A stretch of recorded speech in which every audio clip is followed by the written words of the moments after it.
4 novembre 1918, ore 12.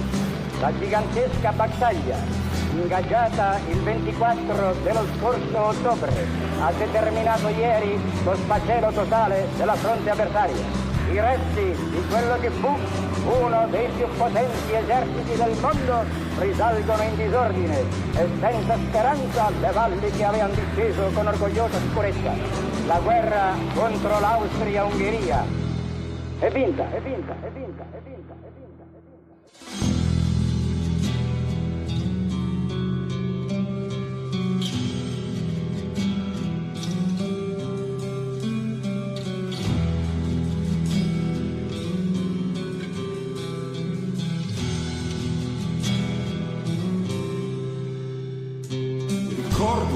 Il nostro anteguerra sembra quasi impossibile ora. Si credesse davvero la terra luogo migliorabile ancora. Guerra sola, igiene del mondo, dicevi, e su tutto la convinzione la militanza non fosse che arte e che l'arte non fosse che azione. Amico mio, quanta castroneria era a noi.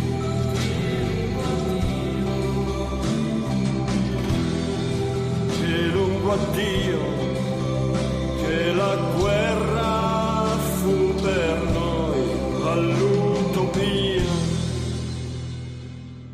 Appena il tempo di vedere la realtà, brucia una generazione. Appena liquidata un'autorità, ecco un nuovo padrone. Con questo suicidio di una civiltà, nello scempio e nell'orrore, un vecchio mondo giusto crolla e se ne va, ma ne avanza uno peggiore, peggiore.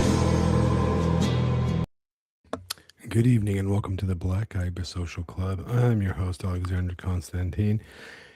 And we're back after a week off, so it's probably going to be a little slow in the live chat today, but I'm sure everybody's going to catch up on the back end or join us later. I'm trying to get everybody to hop on the Substack.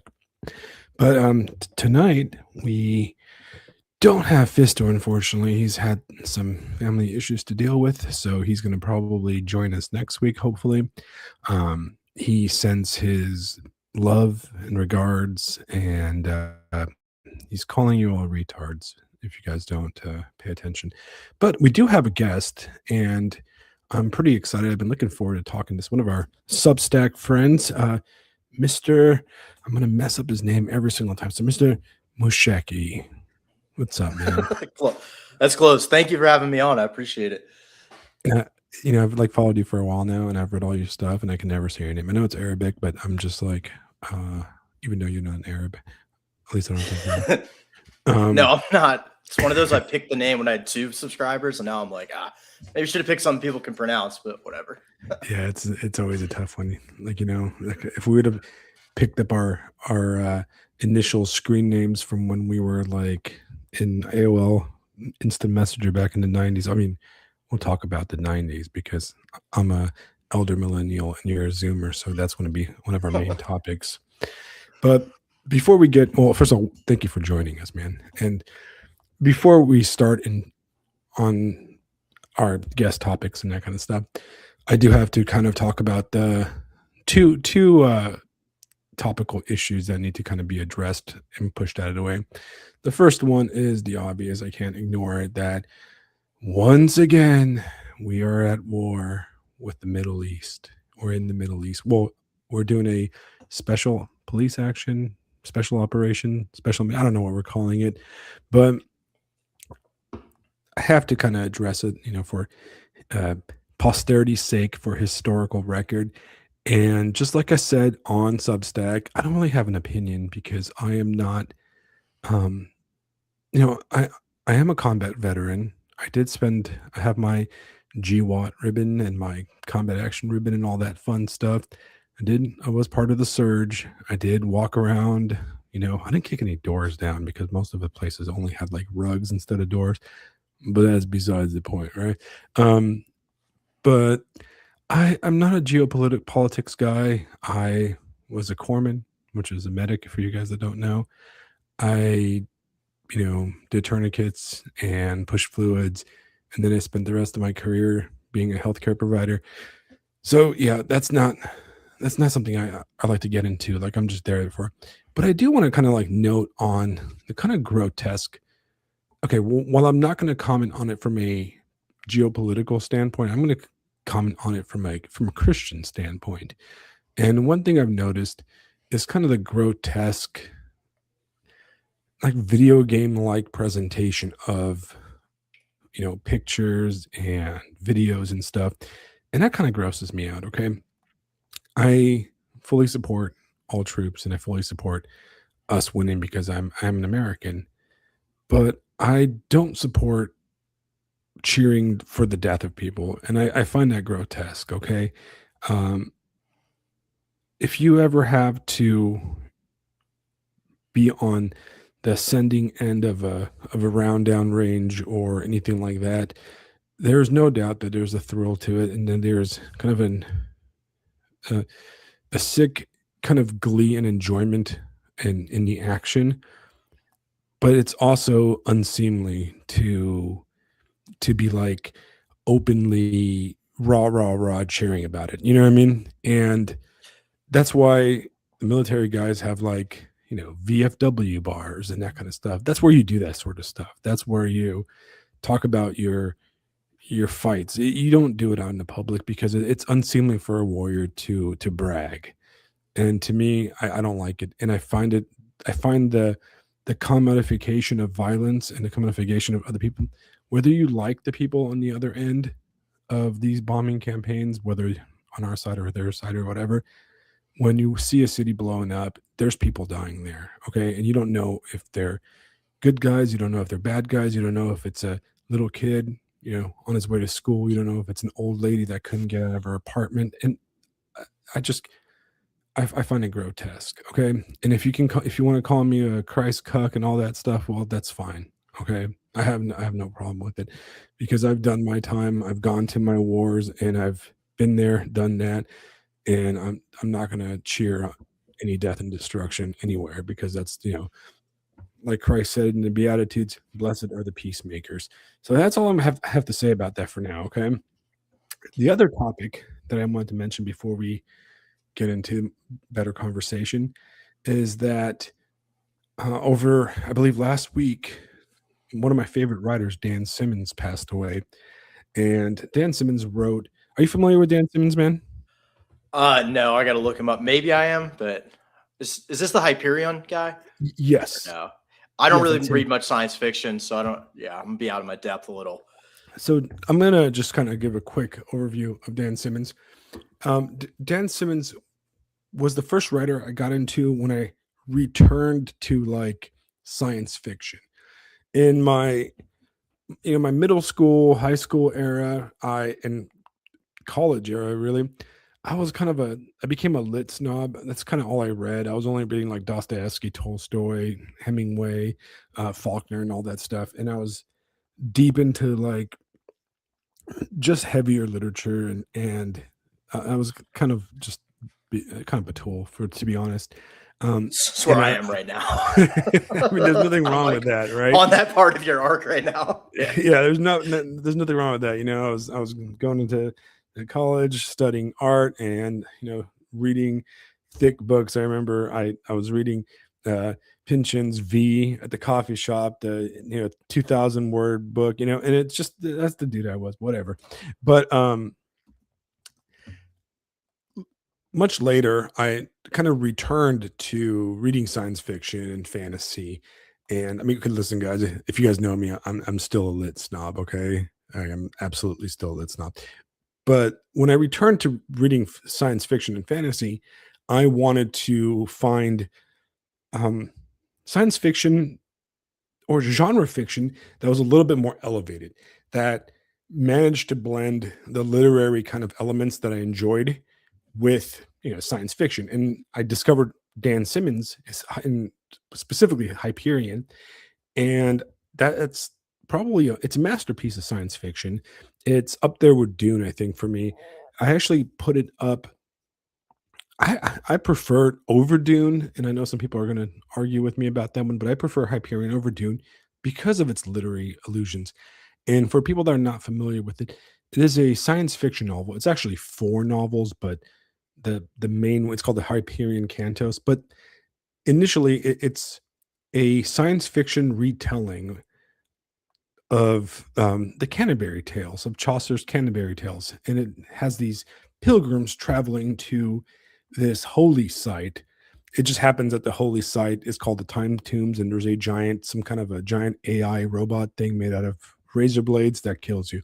Um, but that's what Hyperion's about, and all this crazy stuff happens. It's a really great book filled with tons of literary allusions. I mean, the book itself and all the planets and the places are named from John Keats' poems, Hyperion, and the city like they go to is called Keats. And it's just if you're a literary guy, but you're into sci-fi, get into it. And around that time is when Dan Simmons basically gave up on science fiction and he started writing horror. And he is known for, in the non like sci-fi world, he's known for writing The Terror, which is a novel about the ship, the HMS Terror, that was looking for the Northern Passage. It gets caught up in the Arctic and it's lost, and we don't know what happened to it, but they found it eventually. But the book itself is a historical fiction blended with horror. There's monsters out there. It's really cool. They made it into an AMC TV show, which I've never seen, but I love the book. And he's written numerous like historical fiction / horror novels. One of them being Drood, which is basically the story behind Charles Dickens' unfinished novel, Drood. And it's really crazy. It's probably the trippiest novel I've ever read because it involves like opium dens, the London Underground, just a lot of insanity, like Victorian insanity. But he was one of the first of the science fiction authors that was actually canceled. And I'm surprised that a lot of guys on the right literary sphere don't talk about him, because he got canceled. He got canceled before canceling existed, because after 9/11, he became hardcore anti-Islam, and he wrote a bunch of short stories and kind of commentary pieces on just the evils of Islam and that kind of stuff. So of course the Science Fiction of America crowd decided to ban him completely, and even though the guy won every award imaginable from them, they basically excommunicated him from that entire world.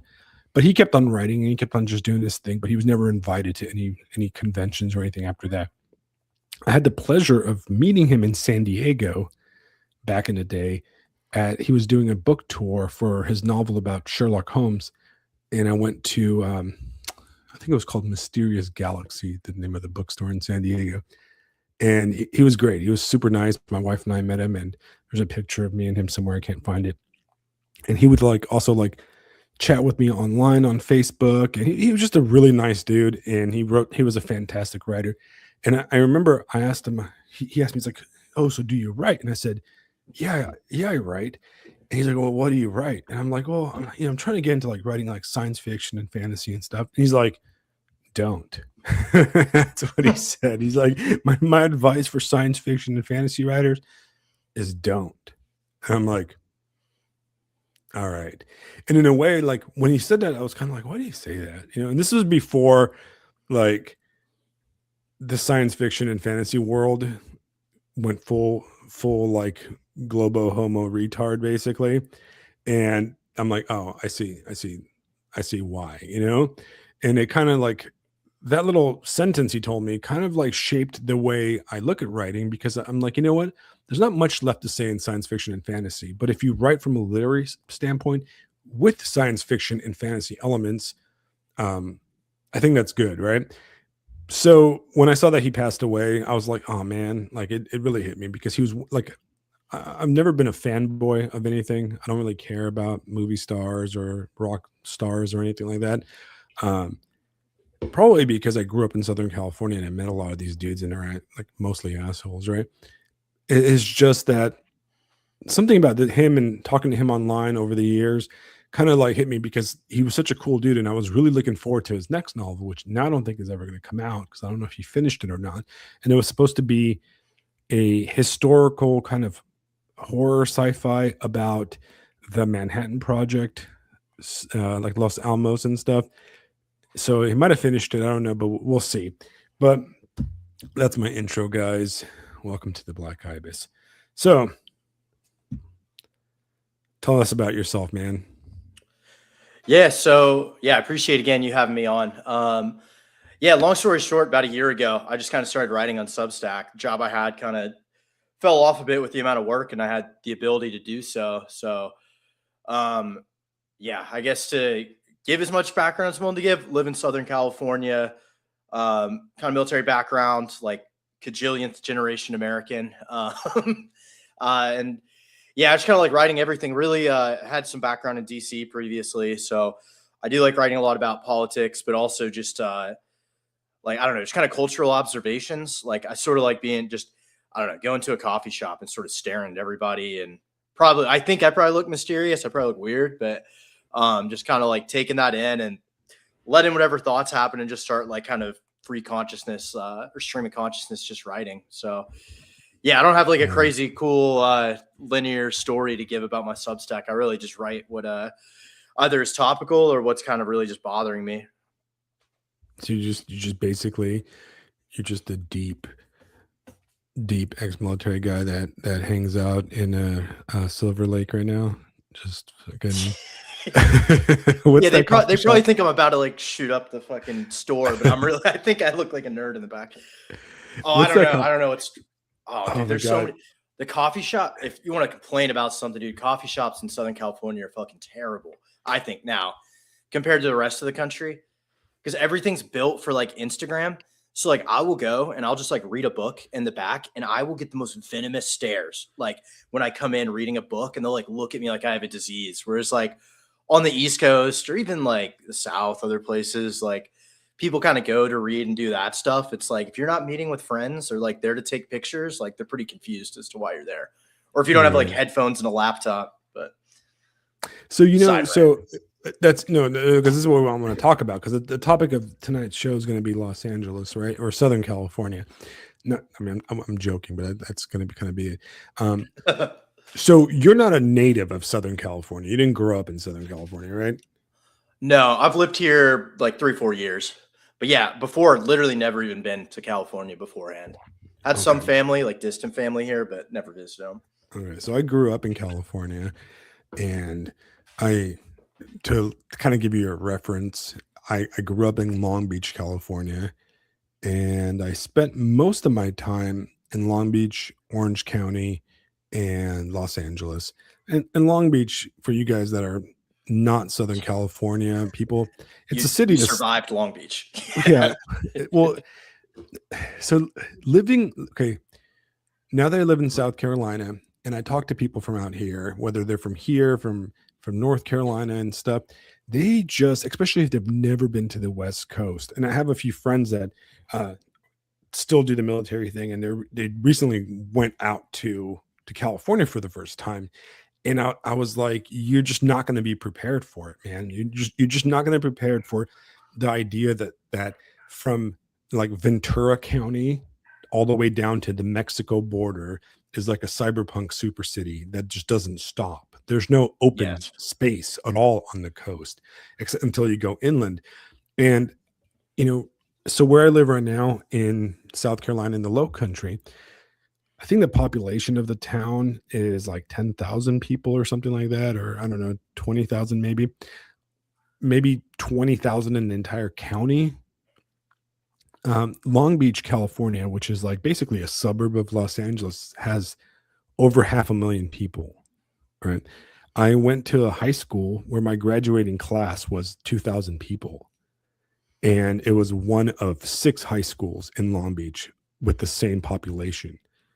So that is just one little town surrounding Los Angeles. And if you like, there is no, if you guys have never been to Southern California, there is no space between Manhattan Beach, Hollywood, Long Beach, Inglewood, Compton, all those. It's just one giant city. Like you can't tell when you're crossing from one city to the other.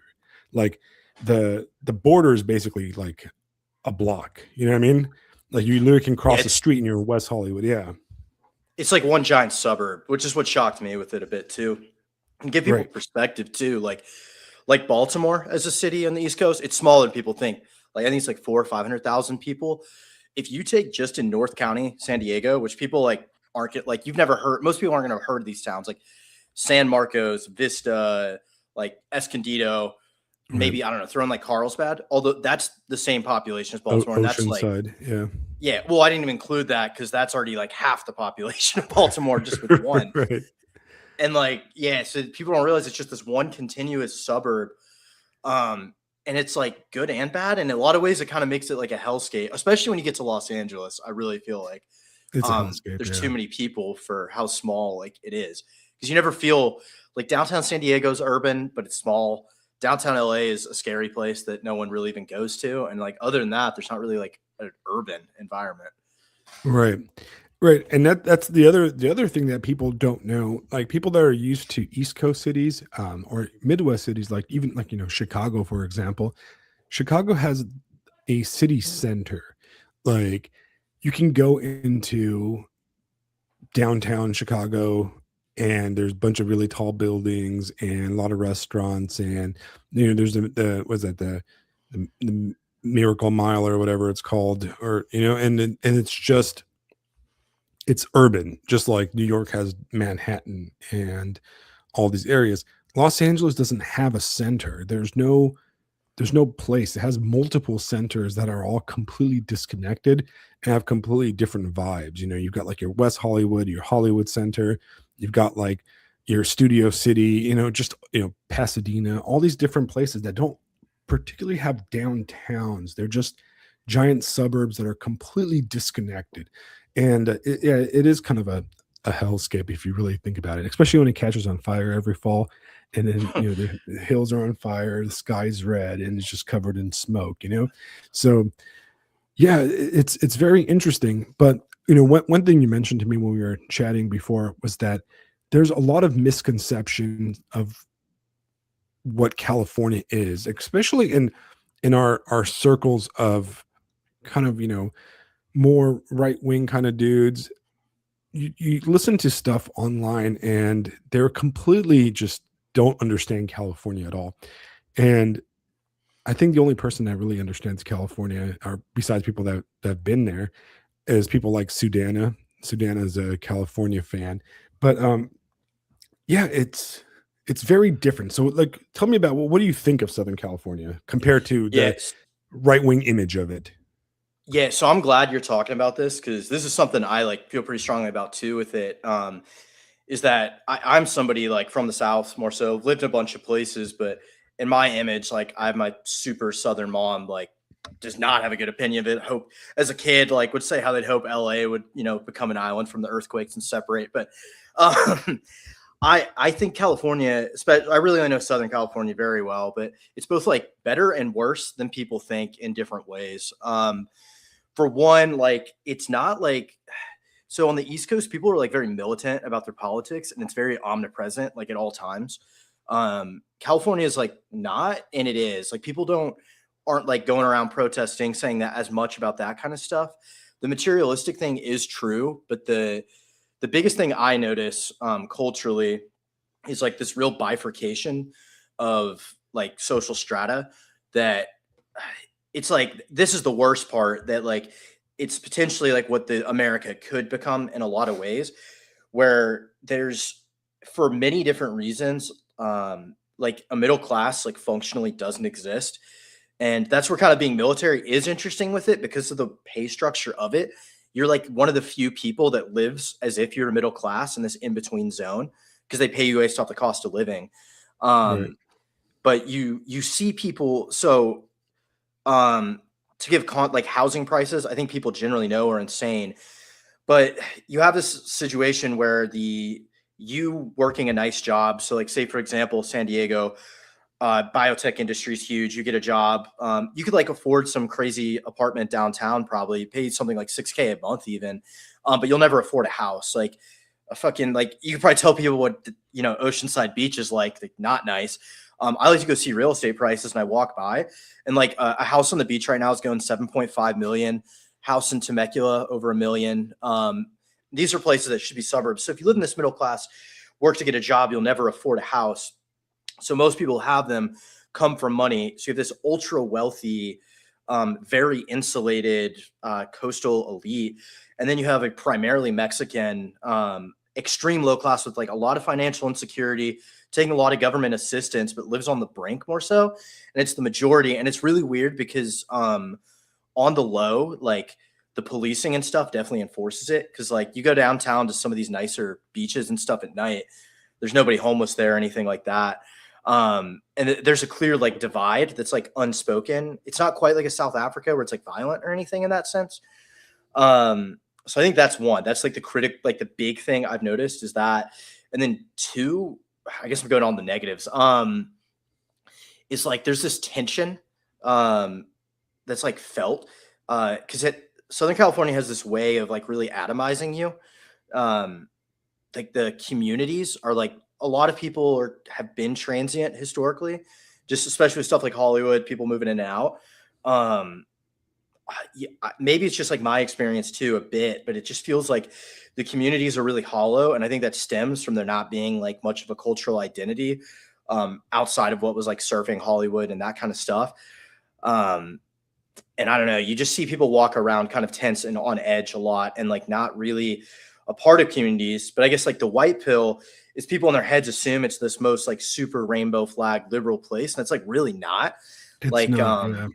People they're like just straight up like the political system here in the elections are like fucking rigged to like a pretty crazy degree. Welfare fraud's like insane. It's like I really don't trust anything here. A lot more people are very conservative and then specifically very country. So when you get to like San Diego, you get out towards Temecula and inlands, like that's like cowboy culture, which people like don't realize. They assume it's like New York everywhere in Southern California, but a lot of the cowboy culture stuff and like John Wayne. It's the reason it's John Wayne Airport in Orange County. It's not just because Hollywood's nearby. It's because that whole culture was there. So you have this weird, like, I don't know. There's just this weird mix of this remnant, like, kind of more conservative. I don't know if patriotic's the right word, but you have that kind of culture that's still, like, definitely in what's left of the white working class. Still a lot of, like, kind of richer people, too. A lot of Mexican people are much, much more conservative here, which probably would surprise people, like, quite a bit. And there's no black people. And then no. So that's, I guess that's the other part. People think Compton is like downtown Chicago just because they saw the movie or whatever. Like that was ethnically cleansed in the night. Like, I don't know if people like the term or not, but like the Mexicans ethnically cleansed the blacks out of Southern California. Absolutely. I was there. I saw it with my own eyes. Yeah. Inglewood, like another one I was terrified of. Like that is like, you feel like you're in Tijuana when you're in fucking Inglewood at this point. Like there is no black historically in California. No.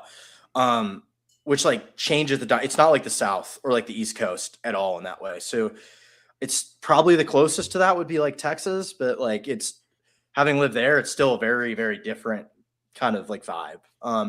Yeah, I don't know if you have specific or like better probing questions. It's like some initial thoughts I have. Well, no, you actually nailed it because so for non-Californians, right? I will kind of give an anecdote, right? So I moved to South Carolina, and I moved here pretty blind. I didn't know much about South Carolina. I read a lot about it, the area I moved in, and I didn't move. Like technically, I believe the south area of South Carolina I moved to counts as the Deep South. Matter of fact, like 20 minutes away is this area called that has the secession tree, and it's where they signed the Confederate cessation documents. And Nice. you know, I'm right outside of Charleston, where the Civil War started. So I guess it's considered the Deep South, right? It, And we it have is, I would say. yeah, but it's the bougie Deep South, I guess. To really, it's not the Deep South like Appalachia or the kind of like the poverty Deep South. It's like the Colonel Sanders with the columns and the big plantation houses South, drinking sweet tea and that kind of stuff, you know. So it's interesting, but in my almost 4 years I've been here, I don't think I've ever seen a Confederate flag flying anywhere. But in Really? California, if you go to Temecula or like Yeah. the desert, like Victorville and stuff, there's Confederate flags everywhere. You're driving down Malibu, like down Malibu or down down south in Orange County. I remember 3 years ago when I was driving there, and a guy on a motorcycle passes me, and he's got a swastika on his back, on his he's flying his little biker gang colors, right? So you see that kind of stuff in Southern California, which you never see out here in the South, right? And it's really an interesting kind of culture where there's Aryan Brotherhood guys, skinheads. A lot of those guys are Mexicans, interestingly enough. Yeah. It's not interesting if you're familiar with like California prison gang cultures and the idea of like the Norteños and that kind of stuff. But it's very much all the skinheads I knew. I knew a bunch of them growing up. I knew a bunch of like Aryan Brotherhood dudes growing up because they're just in the neighborhoods that are often used to be next to like black neighborhoods and Hispanic neighborhoods. And a lot of these guys were actually Hispanic or like multi-generational white Hispanics that have been in California for a long time. And culturally speaking, because I did grow up there, and I was there in my early 20s, and I was there really most of my life. And I was there during like my drinking and bars era, and the Hispanic and white like population is very interbred. It's intermixed, right? Like you don't even think about it. You go to like a punk rock club or like a goth club when I was in my 20s, and it was all Mexican girls and white girls, and it was the same thing, and you never really you never thought of them as like Mexican, if that makes sense. You know what I mean? Like I live in like a 90% Mexican apartment complex, and it doesn't really like sometimes it registers they don't speak English, but like you don't really feel it as much. Right. And the Mexicans that have been in California for a long time, like one or two or three generations, and by now really they're like on third or fourth generation. They have all kinds of slurs for the fresh off the boat kind of Mexicans. They call them like chunts and stuff, and they make fun of them. Like the guys with like the plaid shirts tucked into the jeans that go, with the cowboy hats, right? The farmer types. But what's interesting about California is that so you mentioned Temecula, and you mentioned houses being like $1 million. Well, back in 2008 or so, when I was not living on Camp Pendleton, but I worked on Camp Pendleton because I was working with the Marines. Temecula was the place where every like senior NCO or like senior officer would buy a house. That's where you retired if you're in the military. And at that time, houses were selling for like 200,000, and it was like there's nothing there. There was absolutely nothing there. So people were buying houses in Temecula on the far side of Camp Pendleton because it was the affordable place for people to retire. So every like Navy chief, Marine Corps, like gunny, first sergeant and stuff, all the guys like were retiring there, and now the houses have skyrocketed in that area. They went from being, fresh construction in the 200s to over $1 million. And in my lifetime, just in the last, I'd say 20 years, the prices have skyrocketed for the cost of living in California. Like I remember my wife and I used to rent an apartment in San Clemente, like basically on the beach back in 2011 or 12. And I think it was like $1,900 for a one bedroom, which is a lot of money for people that don't live in Southern California, but it's not a lot of money for California, right? But I could walk out my door and the beach was right there, and I could walk down the street and all these bars were there.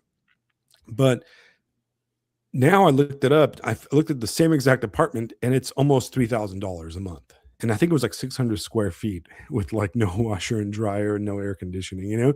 So the prices are just unlivable. And almost all of my friends that I grew up with and I went to school with have left California for Nashville, Knoxville, for Montana, and for like Colorado, which is wild to me, you know? Yeah, and that's part of what's hollowed out the middle class. It's like some of it's lawfare that has, because people don't realize this. A lot of Newsom's laws or whatever that will like we're raising the minimum wage to this or whatever. They'll have an exemption for like all the big businesses, so it makes it very hard to have a small business. But then, yeah, dude, like I go fucking get Chick-fil-A and I spend $20 getting a sandwich, steak, and fries, or like a gallon of gas is today is $4.40. Just stuff like that really gets you. And yeah, like with the housing too. I mean, it's still the case people go up there, but it keeps pushing further into Riverside. So everyone's in Murrieta now, but it's still like $700K for a shitty fixer-upper house there. And Murrieta was the boonies like 20 years ago. Yeah, it still sucks, but yeah. One anecdote from something you had, I think was interesting. You're talking about kind of like the extreme sort of stuff with California is, at least personally, I think there's something about it. Part of it's like that mouse utopia concept, if you're familiar with that, right. That pushes you towards it. So recently I went and visited family back in the South, and like everyone's a bit more boomery. Like, well, they were boomers, a lot of them. So they weren't like, when I was saying stuff, I came off as like an extremist to them with a lot of my thoughts, and they just didn't get it. Because there's not that like same pressure, I guess. But there's something about like being here with, I think it's like seeing and feeling the societal breakdown, and having no like not having a sense of community. That's probably the big one. Combined with financial insecurity, and then just like all the migration, everything like that, like thrown in your face. Like the other day, I literally saw a Somalian. I put a note about on Substack. Park their Lexus in a handicap spot, get out, and then use EBT at a Vaughn's and get back in and drive away. And this was in North Park, San Diego. It's like a very expensive area too. Right. But there's something about that where I think in agentic people, like in young men who like want to do something, it puts this drive into you of like, where you want to like have that cleansing fire to like build something, or you really want to tear it down and build something new. And I think the politics are reflected, at least what I've seen of like other Zoomers here, of how they feel and think, and just perceive just our society and government and everything like that is very accelerated to where a lot of more traditionally conservative places are. To where the feeling in a lot of the South is like, oh, we'll go along to get along. We'll vote in our elections for whoever the local party tells us to. And, on big issues, we'll get mad about them or whatever, but we'll just kind of do our own thing. And part of me, or not part of me, I really think like that mentality is losing, or it is a loser mentality, because it's going to keep encroaching and encroaching, because California like was the paradise not that long ago. Just like Colorado was a great place like 30 years ago, 20 years ago. Right. It's going to continue to encroach. But I think it's like an interesting thread you kind of pulled with that like there's a reason people get more extreme in California, and it's because there's a sense of like fucking helplessness on fighting this. It's insane, right? Because in a way, it's a cyberpunk dystopia, right? Especially if you live in like the urban centers. I lived in University Heights, which is right next to North Park, and it's a beautiful place in San Diego. And San Diego is like a better Los Angeles for you guys if you're not familiar with it. It's one of the best big cities. It's like a big small city in a way. It has like a lot of the good stuff of a big city without a lot. At least a few years ago, it didn't have as much of the negatives of the bigger cities, and now it's probably caught up. But I lived in it's still pretty good, I would say. Right. And you walk around University Heights, and there's all these bars and restaurants and stuff, and it's great, but there's like bums shambling around at night, and the cops are fucking them up left and right every chance they get. But you look at the houses and you're like, wow, these are some really cool houses built like in the 60s and 70s, these beautiful bungalow houses. and then the prices are like $4 million. And like, you're like, who owns these houses? Because I can never afford this. You know, you have this realization where you live in this place and you're renting, and you look around the neighborhood, and they're middle class looking homes, right? Homes that would be considered small in South Carolina. And you're like, I will never, like, I cannot even imagine, like, I can't fathom how to make enough money to even think about moving into this place, you know? And it has to be, it's a soul crushing thing for somebody that's young, because it was bad when I was in my early 30s, late 20s. Yeah. Did you lose me? Yeah, sorry, I lost you for a second. Yeah, but I got you back. Yeah, I think the way I would describe it is like you feel like a tourist in the place you live, which is like strange. Right. And like, I'm not from here, so like that's some of it, but I've lived here long enough that it's like, I feel like there is no way in which I could integrate myself into this like place or like become a member of the society here. And like that's one thing, like especially with like dating, you feel like a lot where like the very rich people who like live here, it's like you don't have access to that, whether it's like the dating market or like your social market or whatever, that is like completely cut off from you. And you live in this other sphere, whereas like all you kind of have options are people in a similar situation to you, or like really the Mexican, like kind of poor population who also really has that feel of not having permanence to being here. Cause they all rent, they don't own anything. And they're like behind financially to where like every Mexican person I know feels like, you know, they're debating leaving, or like if the chance they get a job somewhere else, they're dipping. And I think that's one of the things that really tears the area down. I think it's good and bad that, or well, there's a white pill in it that it like destroys the sense of there being this like a real place with a community or an identity. I think the white pill is in the long term, it's like the natural place to like, in terms of like the whole cathedral order like collapses and something is built. Like California is the place where like the West should be rebuilt from, or can be, like, because it is a little bit more of a blank slate, I think, more than people realize. Right. I mean, out of the people I grew up with, I have a few friends that are still there, and almost all of them that remain behind are people that did everything right. And I'm talking about, they went to, UCLA and became doctors, right? And they work, they work at the big hospitals in Los Angeles and Long Beach and stuff, but they live like middle class, where anywhere else they would live, if they came to like Charleston or to like Savannah or, Nashville, they would be considered upper class based on their income and their experience. But out there, they're like, they're upper lower class basically, or this weird kind of managerial class. Yeah. And their houses that like are, I had a friend that bought a house, and it came up to like 1.5 million. It's an old house built in the 50s. It didn't have air conditioning when you bought it, and it's small. And I'm like, you live like a middle class person, but you should be living in a much bigger place, if you lived anywhere else. And it's really crazy but everybody else that, like, anybody that tried to have any kind of not alternative lifestyle, because that sounds really weird. Any type of like, I want to be like, a writer or something different, just couldn't make it. It was just impossible to live there. And they met other people, like you said, you meet other people in the same situation, got married, and bounced. Almost everybody bounced, and they ended up buying houses and doing the middle class thing somewhere else. Otherwise, they would be strictly lower class in California.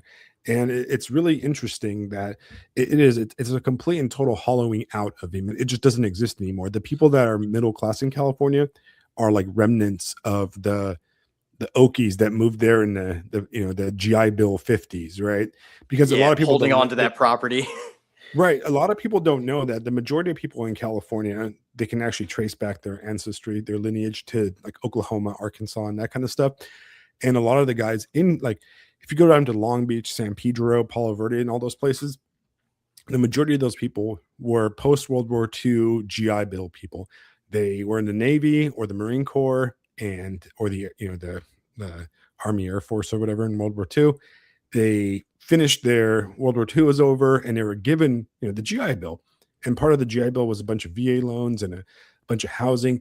A lot of the old houses in like San Pedro, specifically like downtown San Pedro and stuff, were around what used to be the old naval base that closed down in the early 90s.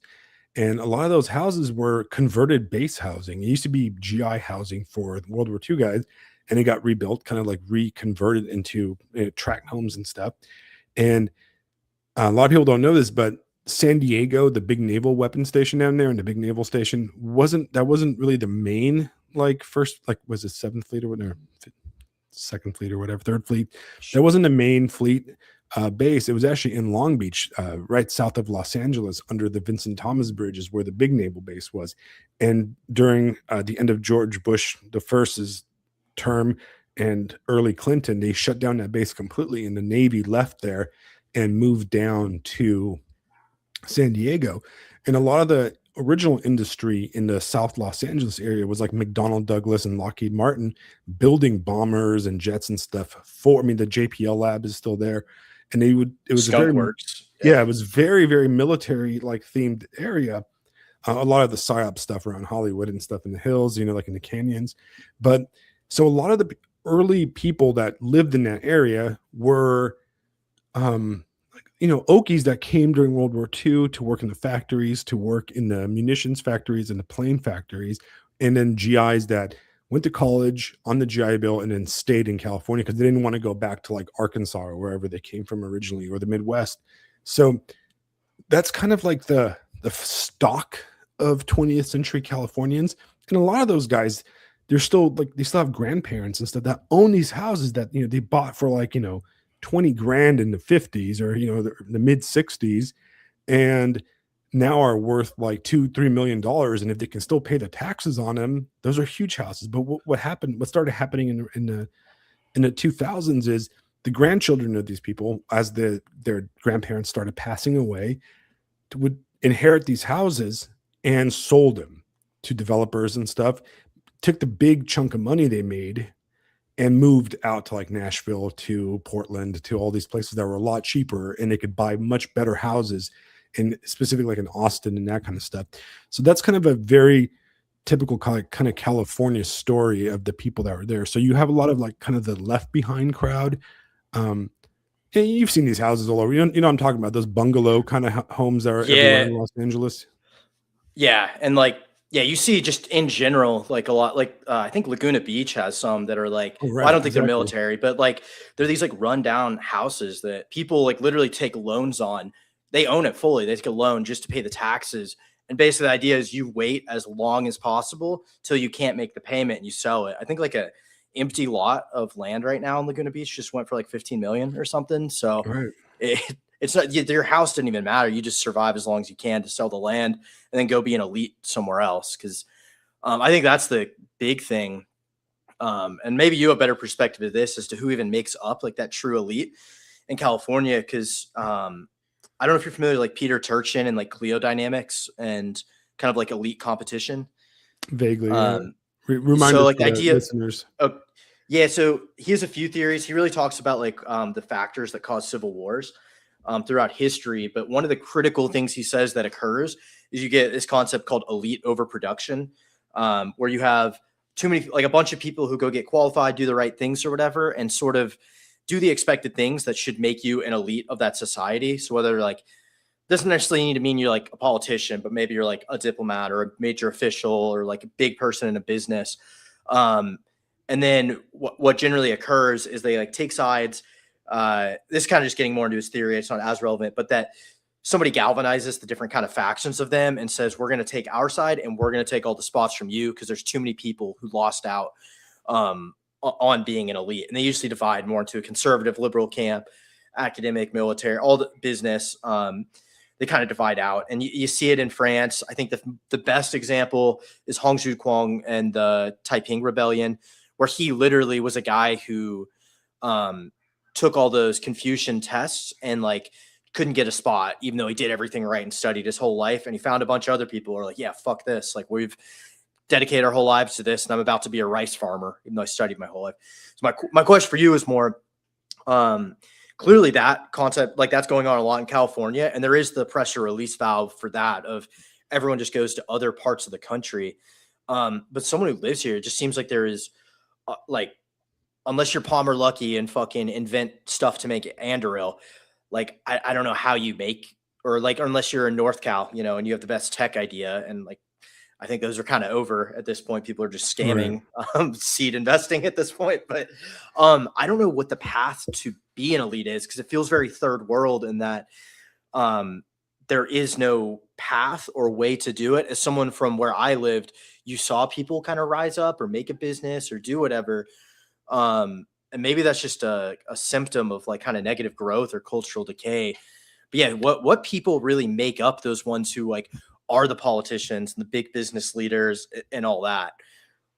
Is it purely hereditary, or like what is it? I mean, that's very interesting, because I think that's one of that's kind of one of the desperate problems of the California, at least the Southern California, because I need to add the caveat that California is multiple states in one. Northern California is a foreign country to Southern California, and the whole tech stuff and you know, the whole Google stuff and all that doesn't exist in Southern California. It's just not a thing. At least maybe it is now. You do get like the restaurant startups and that kind of like weird elder millennial coded stuff, but you don't really get the techie stuff down there. Yeah, San Diego does a little bit, but it's different. It's biotechnology and medical stuff. It's like the biggest center in the country for it, but it's a pretty niche, unique thing. Big business, but it's niche. But yeah, like exactly what do you do? You know, like I guess, you know, when I was growing up, the idea was that, you know, your job was to, you know, do really well in high school and get accepted into one of the big California schools, right? With like UCLA, USC being the big two, and then UC San Diego, right? Or what is it, USD, right? Because but those are all like medical schools, right? If you're like Asian, you aim for UCI, and that's more like computer programming and that kind of stuff, and some medical technology type stuff over in UCI Irvine, which is now a big one, but it wasn't as big when I was going to high school. And then obviously from there, you become a doctor or something, and you get a residency, hopefully there, and you get a job in one of the big hospitals, right? That's one way of making money or whatever, you know? The idea that everybody was going to become like a movie star or something like that's a fantasy that doesn't exist. I don't think I've ever met anybody. I've known some people that were like in the film industry, but I actually have met more people that were in the other film industry in California, right? I do know people who worked in Hollywood. They literally worked for minimum wage. Just so people know, like big time job, went to college with a big director. You're working for minimum wage, like right. Like I knew a guy when I was like 19. I used to work at a coffee shop, and our manager, he used to do commercials, you know, and he was like a commercial actor, and you've probably seen him. He's been in like a lot of late 90s, 2000s era like commercials. He always played like the doctor, the lawyer, like you know, he was like the silver fox looking intellect. He kind of looked like Dr. Drew Pinsky in a way. He could have probably like played Dr. Drew in a movie, but he was the guy that was in every like progressive commercial or the scientist in the lab coat kind of guy. He would do like 1 or 2 commercials a year, and that would supplement his income for the time. You know what I mean? And occasionally I ran into like 1 or 2 people that were like high school type like actors, you know what I'm talking about? Like there are people that were, I think I went to high school with a girl that was in like, she was like the bad guy in Hannah Montana. You know what I mean? I guess that was like a Disney show or something, right? But I think it's the one where what's her name came out of, and Miley Cyrus. Yeah. Miley Cyrus. Yeah, it was like that was where she got big. She was like the bad guy. So they made enough money to like do whatever they want and buy cars and stuff, but like, and we're not talking about like huge amount of money or like great careers. And yeah, my friend's cousin dated what's her name from what was her name, the blonde actress from the I don't watch movies or TV. I'm the worst person you could ask. Like, occasionally you'll come across people like, you know, like but it's like they're so rare. You know what I mean? Like it's like so nepotistic too now too. Right. I don't know if it's like the days of like Chris Pratt's the last one I know of where he like, you know, gets found in a gas station or goes out there with a dream to do it. Like my grandma grew up in like super rural in the country. Her dream was to go be an actress or whatever. And I don't know, maybe probably could have. It's almost like trying to think of a good example, but it's like clearly the talent pool is so much bigger than like what's actually needed. And Right. it not saying not to, well, no, I will disparage actors. Like that's not a hard fucking job. And the Romans looked at them as like fucking the level of poverty for a reason. But it's almost purely at this point, if you're getting a big gig, it's because your dad is somebody big, maybe not even in Hollywood, but you had money and you bought your way into that role. And like, I don't watch TV. My parents did. I just visited them and I was like amazed at how terrible the acting was, or just the lines or the writing or everything. Right. And like, that's a symptom throughout American society. And I think it's just a sign of when there's no economic growth, people turn to looting the system. And I think nepotism's pretty clear sign of that. Yeah. Sorry if I derailed if you're getting into the stuff about the elites. No. Absolutely. Right. Because that's exactly the truth, right? There's a huge nepotistic element. It's very much the Mulholland Drive thing. If you've ever seen Mulholland Drive, where, you know, because ultimately 99.9% of actors don't have any value. So it's the directors and stuff that really matter. And then even the directors themselves don't have any value unless they can make a lot of money or they strike gold and stuff. And they're all like, you know, if you look at almost every new young director, you look at their background, you're like, oh, well, you know, your dad works for, you know, MGM or whatever, or something like that, right? Or like Warner Brothers Entertainment. He's like the assistant director of like finance or something like that. So it's obviously like that. And so the idea of like you're gonna make it in the business or whatever, it just doesn't happen. You know, it's like a ludicrous thing. But the truth is that it's always been a ludicrous thing because it's always been like that, right? The business of Los Angeles has always been in support of these people, right? Like that's like the true upper class, or at least the old upper class. What's really the big upper class, and a lot of people are not going to notice, is that most of the really, really, really rich people in Los Angeles aren't actually from Los Angeles. They're from like Iran or like Saudi Arabia or something like that. Armenia, you know? Yeah. They're people that came over with tons of oil money and stuff, and they're like the daughter of some like Saudi sheik and something like that, and they're going to UCLA, right? Or they own huge houses in Pasadena or something like that. So it's also that crazy divide of these like really ultra wealthy, like you know, Middle Easterners and Europeans that just buy property, and China, a lot of Chinese property buying in Southern California also. So you're, as a middle class person, you're just not going to make it. It's just unlivable, in my opinion. You know. Yeah, it's your mileage may vary, but it's oppressive. But yeah, I mean that your money goes to those rich people. Like as much as there's all the talk about them getting taxed a lot, they usually like can buy their way out of it. Like, or these laws. Good example is this one minimum wage got raised for all restaurant employees to something like insane, like $25 an hour. But there was an exception if they served bread in a specific way, which I think it was Yum, which is like the big company that owns like every fucking fast food place. The CEO is best buds with Gavin Newsom, and they got an exception for all of those and all Disney locations and all something. So the middle class, it is extremely oppressive. And like, I'm not going to live here long term at this point, unless I like win the fucking lottery. So. Right. Unless you marry the director or something like that. But yeah, it's wild, right? Cause there's a huge level of corruption. And I don't think people understand that Southern California and California as a whole used to be a conservative state. It used to be a red state. You know, when I moved as a kid to California from Europe, Southern California had a Republican governor. It was Pete Wilson. And it was a very much a red state with cowboy stuff everywhere. John Wayne Airport, and Ronald Reagan comes from California, and it was a very much a Ronald Reagan Republican kind of state. The mega churches came from California for the most part, I believe. So that all kind of went away once the Republicans kind of lost it, and the Republicans just kind of got completely destroyed and removed. I mean, there's no point in even being a Republican in California, because it is impossible to ever win an election in California the way it's set up. It's just like there's just no point of even voting if you're not voting for a Democrat in a local election or a local anything. It's just a completely non-possible, non-existent. It's a zero. It's like it's pipe It's dream. a rigged system too. Yeah, Right. like I don't vote here. Like I still am able to vote in another state, so I vote there. I just Right. don't trust that my vote is even counted. It's probably not, honestly, right? But I mean, what's his name? To go back to like that, it's not as liberal as people think it is.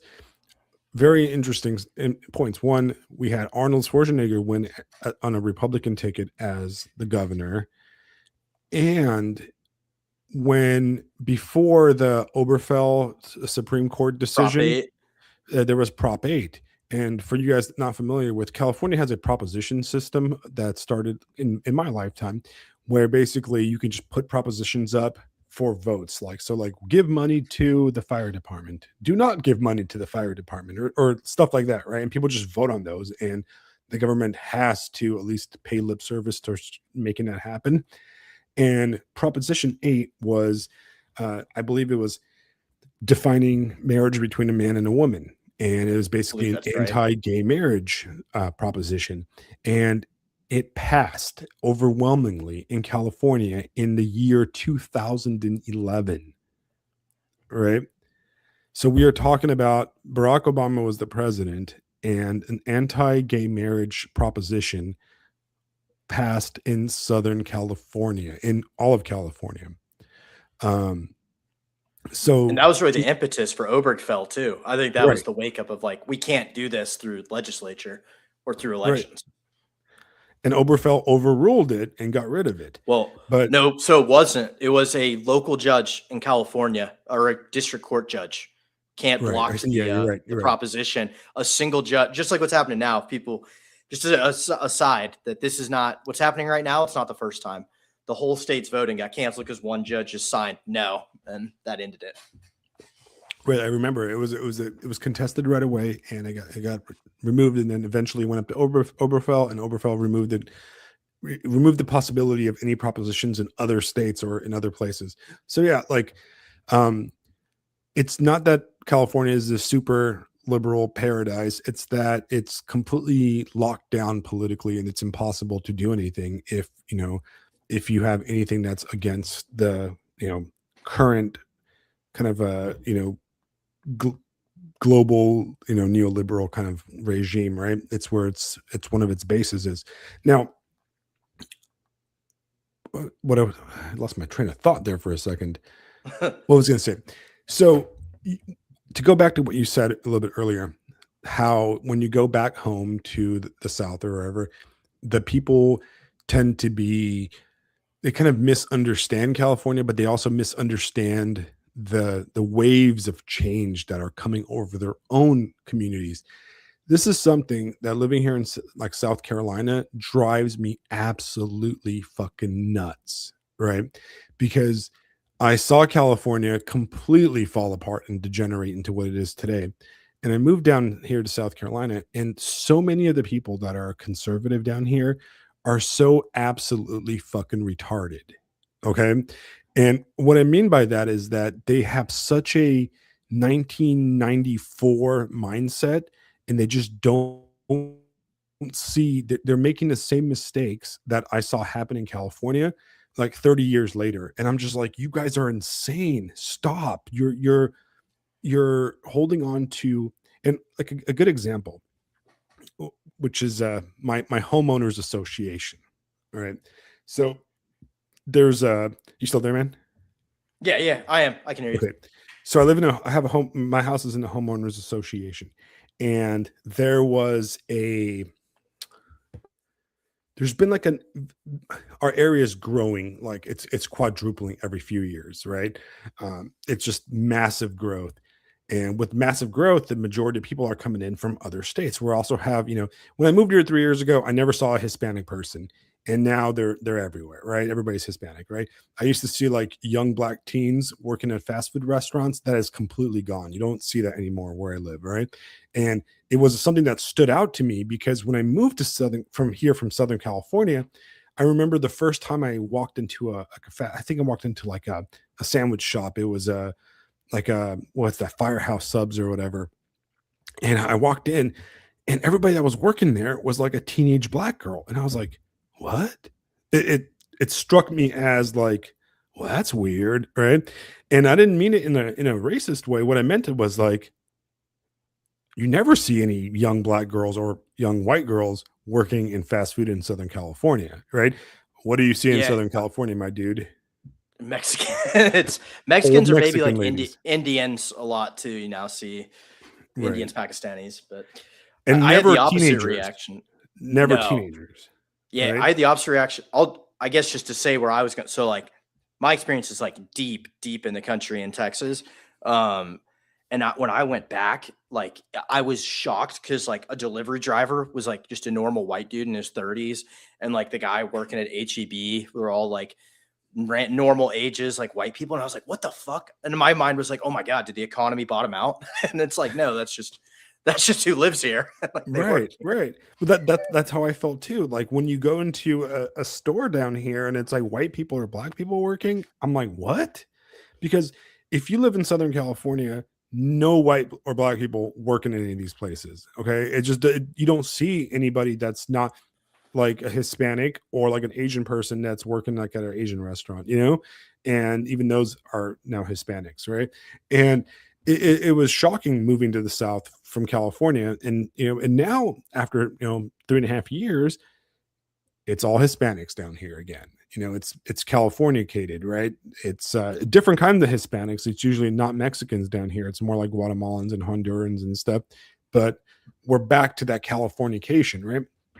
But anyways, what I was saying is my homeowners association started noticing that certain people were turning their homes into freaking like what's that thing called? Where you rent your place as like a temporary hotel type of thing. Like Airbnbs, right?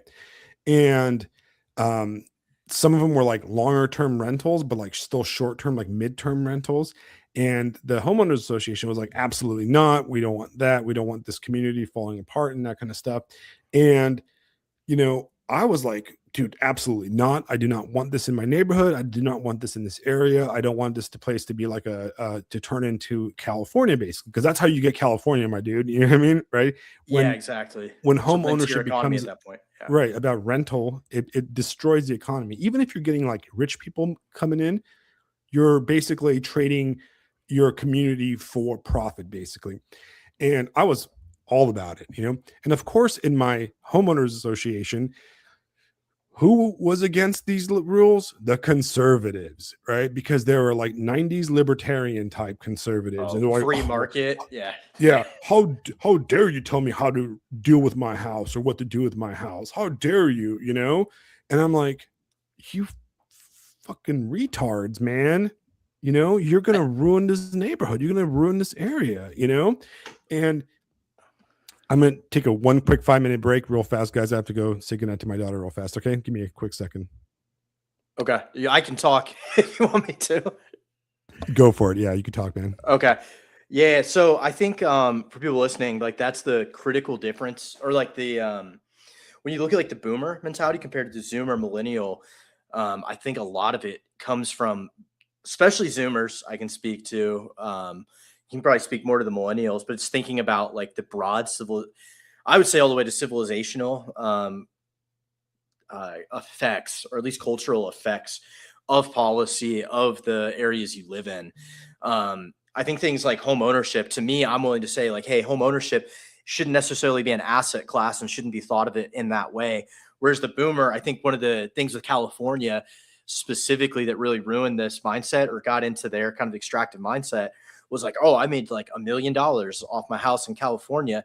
Like, I want to go buy more rental properties or do whatever. And like, this is someone who's like tried to go buy a rental property to make money, like in a college town, but failed, did not get approved for the loan. But I think that's where this conflict is coming into, especially in places like the South with very conservative areas traditionally, where people just have gone along to get Absolutely. I'm along. back, by the They way. live. Okay, I didn't know if you could hear me, but I was, No, I yeah, I can was hear saying you. these totally, yeah, these places where the people are like have historically been homogenous, have been part of the same church, have had everything. It's like, yeah, that libertarian like sort of ideal, like it works when everyone's sort of the same and no one's coming to extract things or break it apart. And that's where I have real problems with Trump saying stuff specifically. And like, there's a whole lot of stuff going into it, why he's saying it and the advisors and the donors. But we're talking about, oh, we have to keep home prices high because like that's what people have. Like we can't let that out or the economy is going to fall apart, where it's like, yeah, well, if you have an economy that's entirely rentier based, where it's purely all the money we make is speculation in the stock market that's fake off of a bubble that is Nvidia, or it's people owning property that's just also speculative going up in value because people have nowhere else to put their money. It's like, that's not a real economy. And like at some point, like it is going to fall out. When for us, I think we think about more like our culture, about what's going to happen 100 years from now, what's going to happen 20 years from now. And it's like, yeah, if young people aren't able to own homes, which we've been talking about real estate a lot because it's so omnipresent in California is an issue, Right. but it really is like everywhere. If people can't own homes, like, yeah, you want to talk about societal collapse, how revolutions happen, how you get civil war. Like that's one of the most basic fundamental needs that like a family has. And if that's something like entirely out of reach, either you become a third world country, which in a lot of third world countries, like people rent forever. Like you go right down south of the border in Tijuana, like most people rent these like really shitty houses and barrios, or like people rise up. And like, I don't think the boomers, what they fundamentally don't understand, having seen them watch Fox News and their opinions, is just where even we're coming from, or the dissatisfaction. Everything to them is in this basic framework of left versus right, of they want to do this, but we want to do this, and we're on Trump's side. And they don't understand that there's this whole wave that kind of rejects the left-right paradigm. A lot of ways it's economic, a lot of ways it's cultural, a lot of ways it's race and religion. But it's just like this whole system this neoliberal system's falling apart. And it's, yeah, we're coming from an entirely different angle. And like, I think there's a refusal to understand it, or like a refusal to like engage with it even. Because when I get in arguments with them, like they genuinely wouldn't know how to respond to like the things absolutely. I would bring up. And I think I've told this story on the podcast before, but about 2 years ago, we were having dinner. It was like I think it was like a Christmas dinner or Thanksgiving dinner. I'm not really sure, with neighbors, and it was with our millennial neighbors. They were younger than us, a younger couple, but they had their boomer dad and stepmom and family there. And the boomers were, your typical rich boomers that live on like Hilton Head Island and, made money speculating contract work and stuff like that. And they're living well, driving golf carts around and, drinking, cocktails and stuff and doing their little Margaritaville lifestyle. And they're, my wife's like, hey, don't drink too much because you're gonna start spouting, singing Erica and stuff and being insane. And I'm like, no, I'll try not to, but I did. And surprisingly, it was actually my wife that like lost it. It wasn't me. And we were talking, and the boomer dad starts talking about Japan. And then my wife and I lived in Japan for almost 4 years when we did to the Navy and stuff, and we love Japan. We're huge on Japan. And we just recently got back from Europe when I was visiting family in Europe. And my wife was saying, how much she enjoyed Europe and how she was considering the possibility of moving to Europe because of the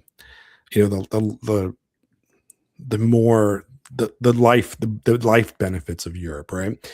And the boomer goes into this, this rant about how like, well, these people, yeah, I mean, they might have nice stuff like in Japan, but they're not free, they're not free out there, and they just don't have the freedom to do what we want and stuff. And my wife like just fucking lost it, and she's like, well, I can smoke a cigarette on the freaking street over there, and I can buy a cigarette for $3, and I can go to the bar and I can drink until 2, all night if I wanted to.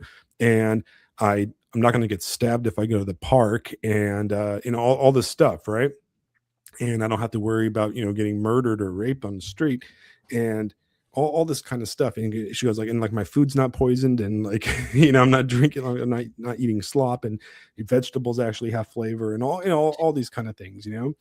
And they just don't get it, man. You know, they just don't get it, right? And it's like, and he's all like, well, yeah, it's people like you that like cause all these like Mexicans to move into our neighborhoods. It's you liberals. And ironically that he called me a liberal, because I'm probably one of the most right-wing people in this state, right?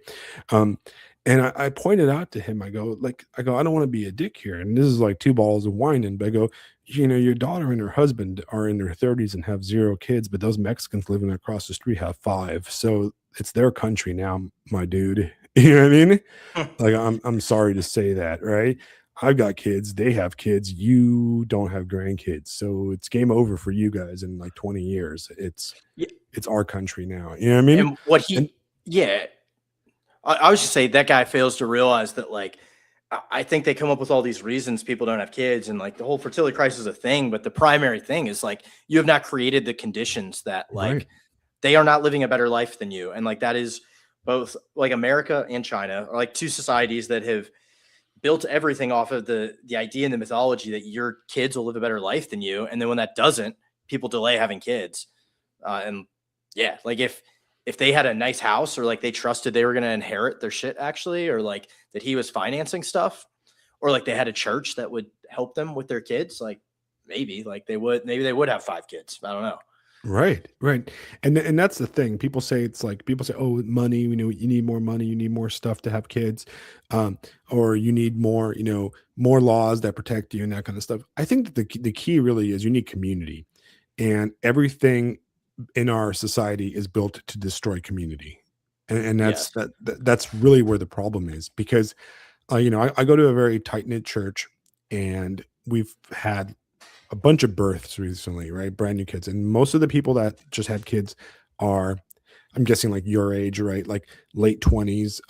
And they're, what's great about it is that everybody's helping them out. You know, everybody, they all live close to each other, and people go, you know, like our friend had a kid, and my wife and another woman that goes to our church, they went and they picked up the older daughter, and they all played with our kids while, you know, the mom could take care of the baby and, you know, entertain the older kids, right? You know what I mean? And it was just like, that's the kind of stuff you need to be able to have a community.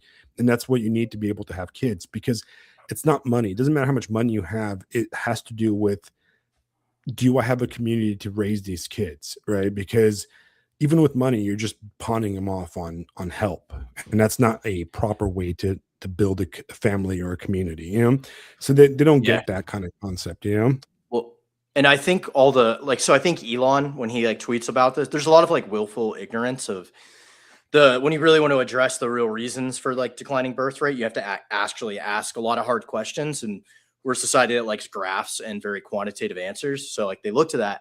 But like the simplest one to me, if you read Spangler, the reason he says, it's like one sentence. He's like, the second somebody has to ask the question, should I have kids? You're doomed. It's like, once you're thinking about it in those terms, the answer is generally going to be like, if you think about it economically, yeah, it's not going to make sense probably ever to like have a kid. Really, like you can make arguments the long term, but in the short term, probably not. And that like stems from community for sure. Like I think of myself growing up, where like I grew up with a church where like everything was centered around the church, like all the community activities, the sports teams, the Sunday school, like absolutely everything was.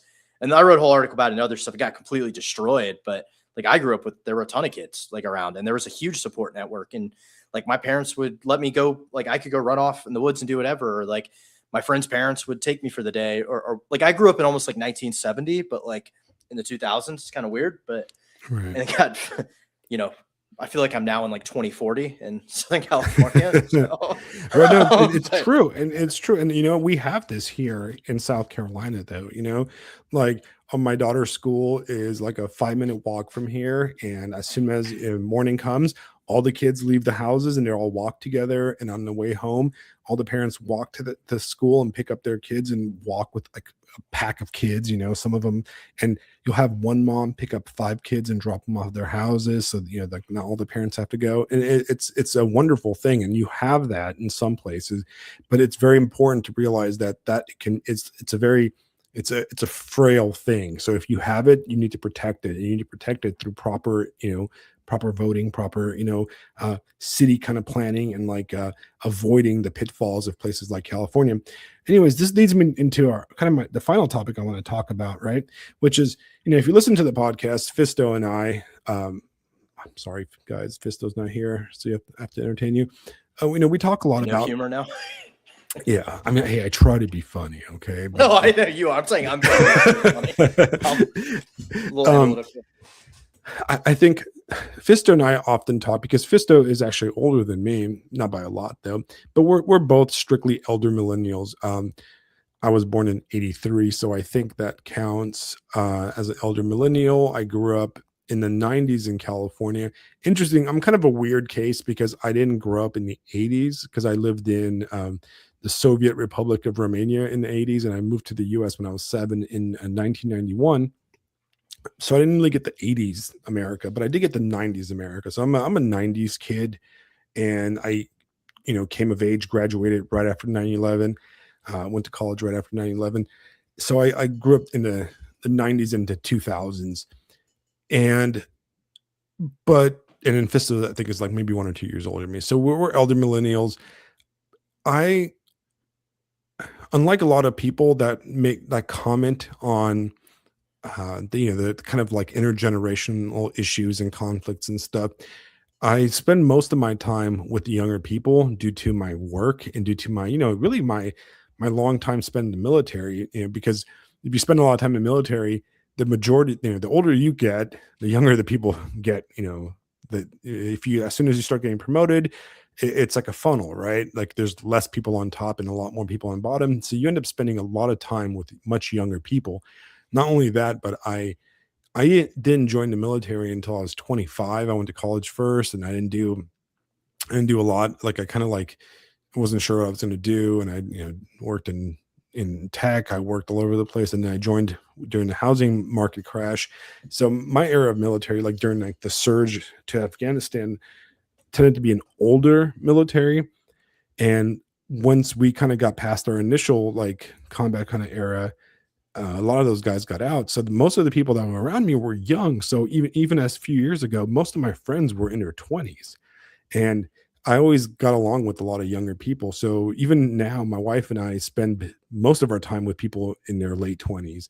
And most of the people at our church are in their late 20s, early 30s.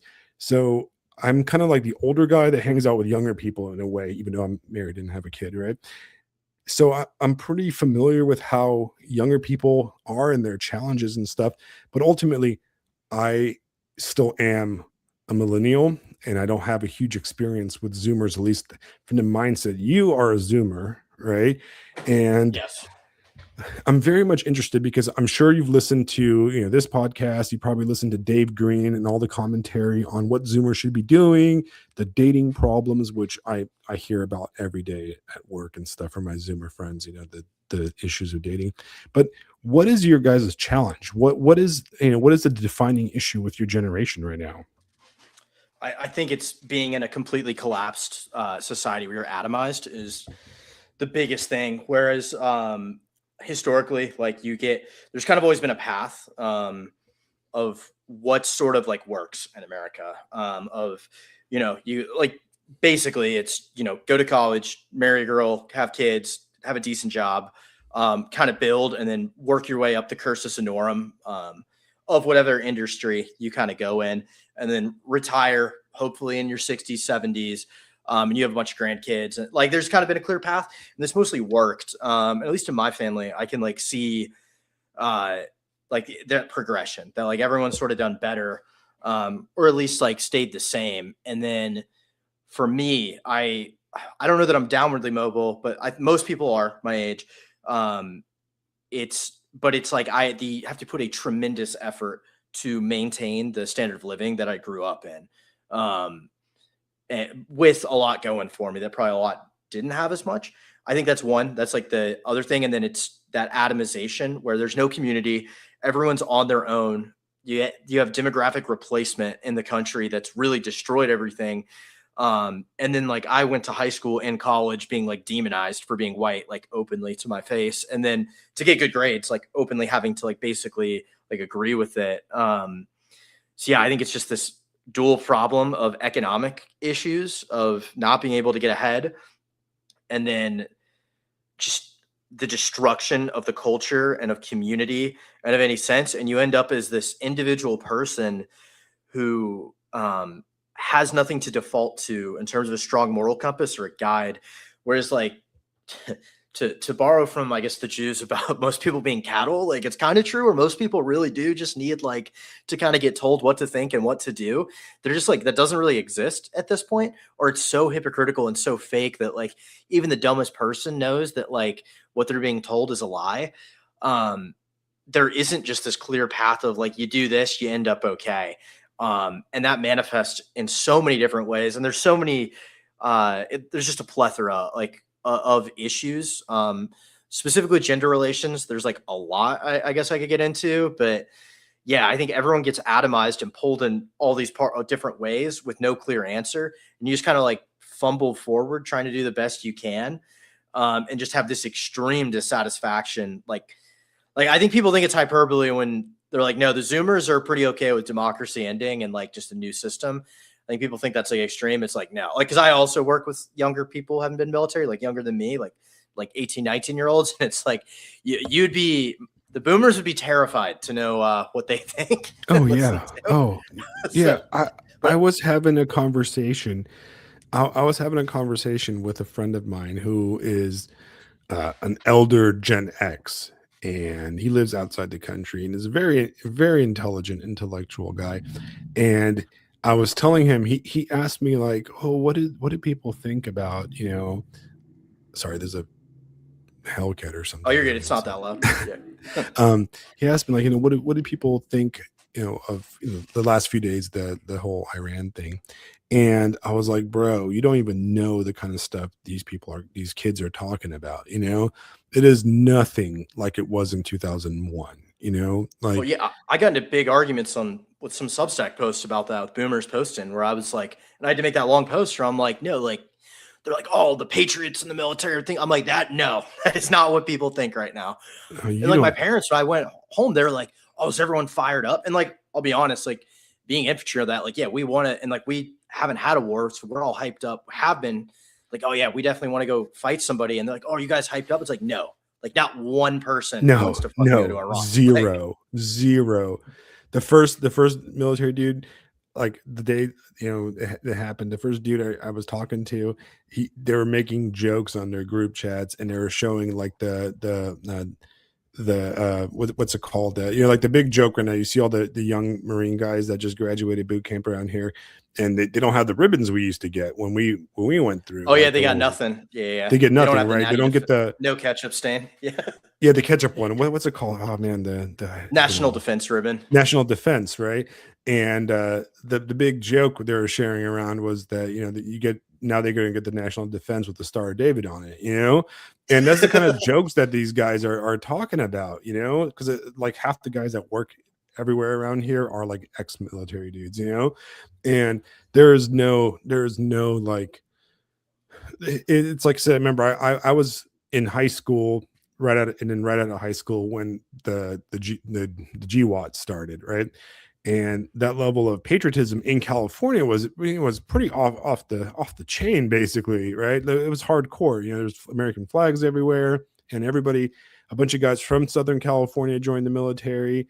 And people don't know this, but if you are in the Marine Corps or the Navy, like 40% of the people you meet in the military are from California. The other 40% are from Texas, and then there's other, and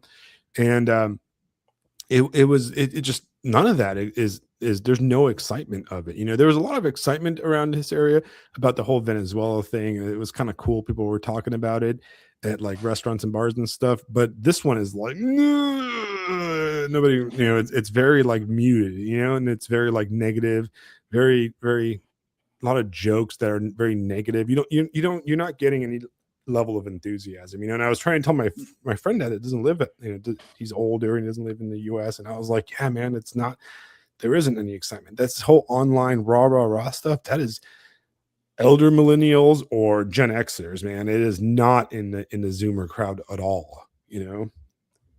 Yeah, and I had one. Well, so I was watching Fox News with that same age, like old Gen X, and like I straight up asked all of them. I was like, "Is this what 2003 was like on the news?" Because it's straight propaganda, like at this point, and like even all the OSINT stuff's gotten nuked. Like, I was like, "Is this what it was like watching it?" And they're like, "What do you mean?" And like they couldn't understand what I was even saying. I was like, no one's questioning it. I'm like, they don't even, because usually Fox brings on like the idiot liberal to kind of dunk on, and MSNBC will bring on the dumb conservative. Like they like doing that. And I'm like, they're not even doing that. I'm like, there's no even pretend. Yeah. And like, I was like, is this what it was like? And they're like, oh, we know what we're talking about. Yeah, that. And like, I remember I was sitting around with a bunch of them, and one of them was like a liberal, and this one wanted to like get points. And it's like, oh, we took Venezuela's oil. We're going to take Iran's oil. And like, it was all rah-rah. And I'm like sitting there, I'm like, you know, like I might die over there. Like there's like a non-zero chance, like right. Given me, like I'm going to get sent over there, and like, you're hyping it up, you 60-year-old man, like fucking with your beer belly, like, and this nice, it's just blowing my mind. I was sitting there, I'm like, God. Yeah, it's like, you know, and it's wild, you know, and that's what it is. It's like, you know, there's not that we are not patriotic about it, but at the same time, it's like, you know, I've been there, done that, man. I had my friends commit suicide, you know. I've seen the effects of that, whether it's a just war or not just war. It's like, I'm not gonna go there because the White House is posting freaking a Call of Duty video, you know, and it's like, it just and honestly, like. Oh, I was just saying, part of it too, like generationally, your generation like had the scars, which I think this is something that's interesting. It's like, I get where all y'all came from. It's like, yeah, I don't want to go back. Mine like has wanted conflict, and if it was something like Cuba, I think people would be like, yeah, I'm down to like go take the risk and go. Or even with Venezuela, like I wouldn't have, like if I got sent, I wouldn't have been like too upset. But it's with Iran, it's just like, we're not doing this for our own country, and like it's the point where like people my age are literally like, we're like to the point of almost thinking they're on the wrong side. Like that's the questions that are being asked of like, what are our objectives, all that. It's the stuff that like it took like probably 3-4 years to get asked about the Iraq war is being asked like day 5 into this already. And we don't even have anyone on the ground yet. Like, you know, and even more so, it's not even the questions or the meaning or the fear or anything like that. It is that there's a feeling in your generation and a lot of my generation of just fatigue, right? It's just like, yeah, but dog, I can't afford groceries. You know what I mean? Like, that's what I'm thinking about, you know, like I don't even want to look at the news because one, the only news I have on TV is like, all I have is on TV is Netflix that I'm streaming. And I don't have time for that because I'm working and I'm trying to buy groceries that I can't afford anymore. You know what I mean? And that's the kind of stuff that people are thinking. It's like, you know, there is no, like, who's watching the news? I don't know anybody that watches the news in my generation. My generation, no one does. Like, I literally don't know a soul who watches TV, like, at all. I mean, they'll watch Netflix and that stuff, which I don't, but like, it's all Twitter or TikTok or whatever, like algorithm they have, if they even care enough to look. I'm 42 and I don't think my television has been hooked up to like actual television since 2008. You know what I mean? Like, I don't think I've actually had like cable news or anything like that in over a decade, you know. And I don't know anybody that has, like, I don't know like anybody that actually like can actually change their channel or even knows how to do that anymore, you know. It's like you got HBO streaming, HBO Max, and Netflix and Amazon. That's the only 3 things you have on TV. And I have like Disney because I have a kid, you know, so like she watches Bluey and we watch anime and stuff, you know.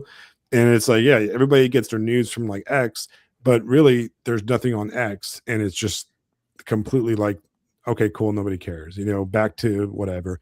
There's this level of absolute disinterest and fatigue without it even starting, which is really wild when you really think about it, you know?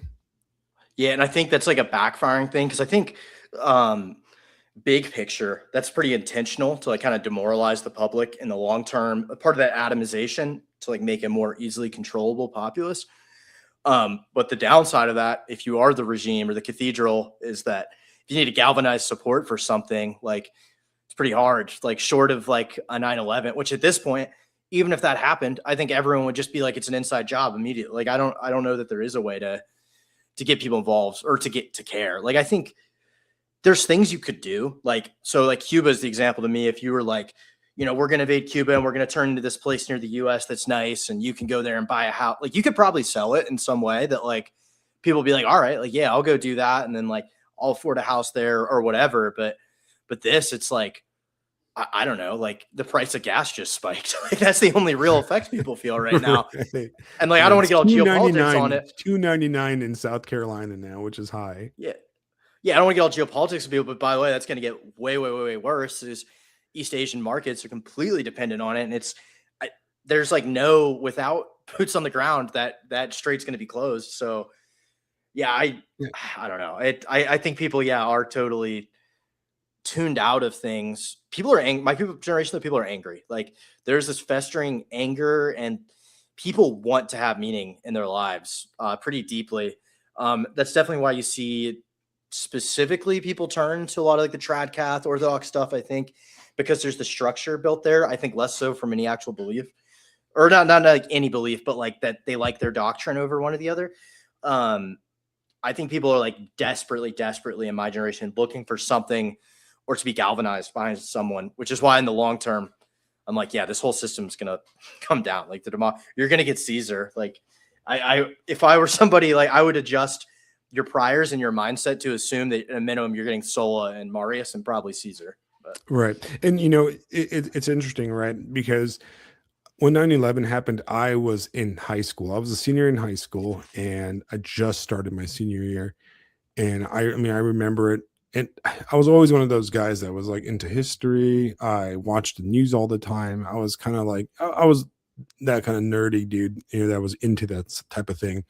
And I mean, remember, everybody was watching TV. Everybody was, you know, that was the full conversation. That's all we talked about forever, you know, and especially in the following years, that was a huge topic. And there was, you know, protests, anti-war protests, pro-war protests, all the different stuff in Southern California. And that let, you know, everybody was reading books on it and studying up on, you know, like what the Taliban is, or, you know, the history of, you know, Islam and stuff that, you know, nobody ever thought about before 9/11. And yeah, I don't think that's possible in today's kind of atomized America, because it's just impossible. I think it is and isn't. I think at a low level like that, one, no one wants to take the risks. I think I think people are pretty aware of like what the surveillance state is and the risk you take by really doing anything like a real protest. I dealt with all the no kings bullshit here, and like, yeah, it was all old people like in their nice California beach towns, like doing it as instead of like, you know, baking cookies for their kids, as Med Gold was saying they're doing that. But I do think in the long term, like, you have so many people that are dispossessed. They still have the ambition to be upwardly mobile, but the paths have been closed off. That I think it's like a dam in a flood is like the analogy I would use. That yeah, it's being held back, but the second people feel safe to like do something crazy or like en masse, like, I don't know, it's one of those. I think the floodgates will open at some point. No, right. No, I think you're right. I think my generation will go crazy at one point, but in the short term, probably not. Yeah. If there's repercussions, like specifically economic repercussions that are severe, like I think it will be a floodgate type situation, which will be a probably catastrophic thing for the ruling parties on either side of the aisle, basically, because there's a massive shift in the perception of allyship, and, you know, the weird Europhilia that was in my generation in the early 2000s is very much gone. And we're living in a different world. I think that a lot of the people are projecting early 2000s mentalities on a generation that is just not that anymore. There's a very drastic difference between the millennials and the Zoomers. It is a hard divide, and I don't think people understand that. And I think there's also a very, very hard divide between the older Gen Zers like you and the younger guys that are like 18, 19, 20 right now, there is a huge chasm of different of experience because they were born in a completely different world than what we grew up in. And it's very drastic. And and I see with my friends who are my, like, because the military experience with the kids younger, like I know what they're about, and I'll talk to my kid or my friends who are my age, and they don't understand when I'm like, the smallest stuff of where like they're like, oh, this Nick Fuentes guy seems weird. I'm like, that is who every single one of those kids listens to all day. And I'm like, if you're not going to take that seriously, like you're gonna get left behind. That's just one aside, but yeah, I think my thought of kind of what is going to happen is like the best case is to have a Cromwell, which I think is more natural to be from your generation. And right now, I think like with Charlie Kirk getting killed too, it sort of makes it clear that like that's not going to be allowed to happen. I think you see Rupert Lowe and Britain kind of like trying to be that. Like now is the time that somebody in the system like kind of is it's the chance for somebody in the system to sort of overthrow and be like, we're going to like start over. We're going to try things as is. And like I'm using Cromwell even as someone who executed the king as like the moderate option, I think, at this point. Right. And I think if that fails, as like somebody tries that and it fails or it never happens, then you start looking more like French Revolution, probably Spanish Civil War. I'm not saying this in a kinetic sense, but like the lines are already there. You have every factor towards like the societal breakdown in that way. You've imported a bunch of ethnic blocks that like retain their own territory. It might not be like some clean cut thing. It might be more like the Troubles, but like state authority is corroding.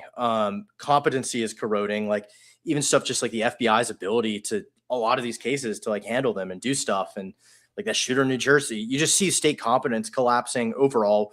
Businesses like Windows just admitted like Windows 11 doesn't work. Now H-1Bs are a big reason for it, but like overall you see a competency crisis as well as this discontent and the inability to really contain something. It's like, yeah, it's a bonfire that has had it. Like the bonfire is already built. Gasoline's getting poured on it currently. And it's like, when do you want to light it? Because at some point, like a spark's going to happen. And the longer you delay this, like the crazier shit's going to get. And it's not going to be a good thing, which like, I think is someone who is, I don't know if I'm an accelerationist, but like, I definitely I understand that the system as it exists where you have senators who hold dog shows while they delay votes on things and are just so compromised and bought off. And like the system is just so rigged by either party and by either system, anywhere you are in the country, whether it's a business, political, anything like that. It's nepotistic. It's bought in. And to some extent, it's always been that way. But when you start getting this third world thing, it's like America is different.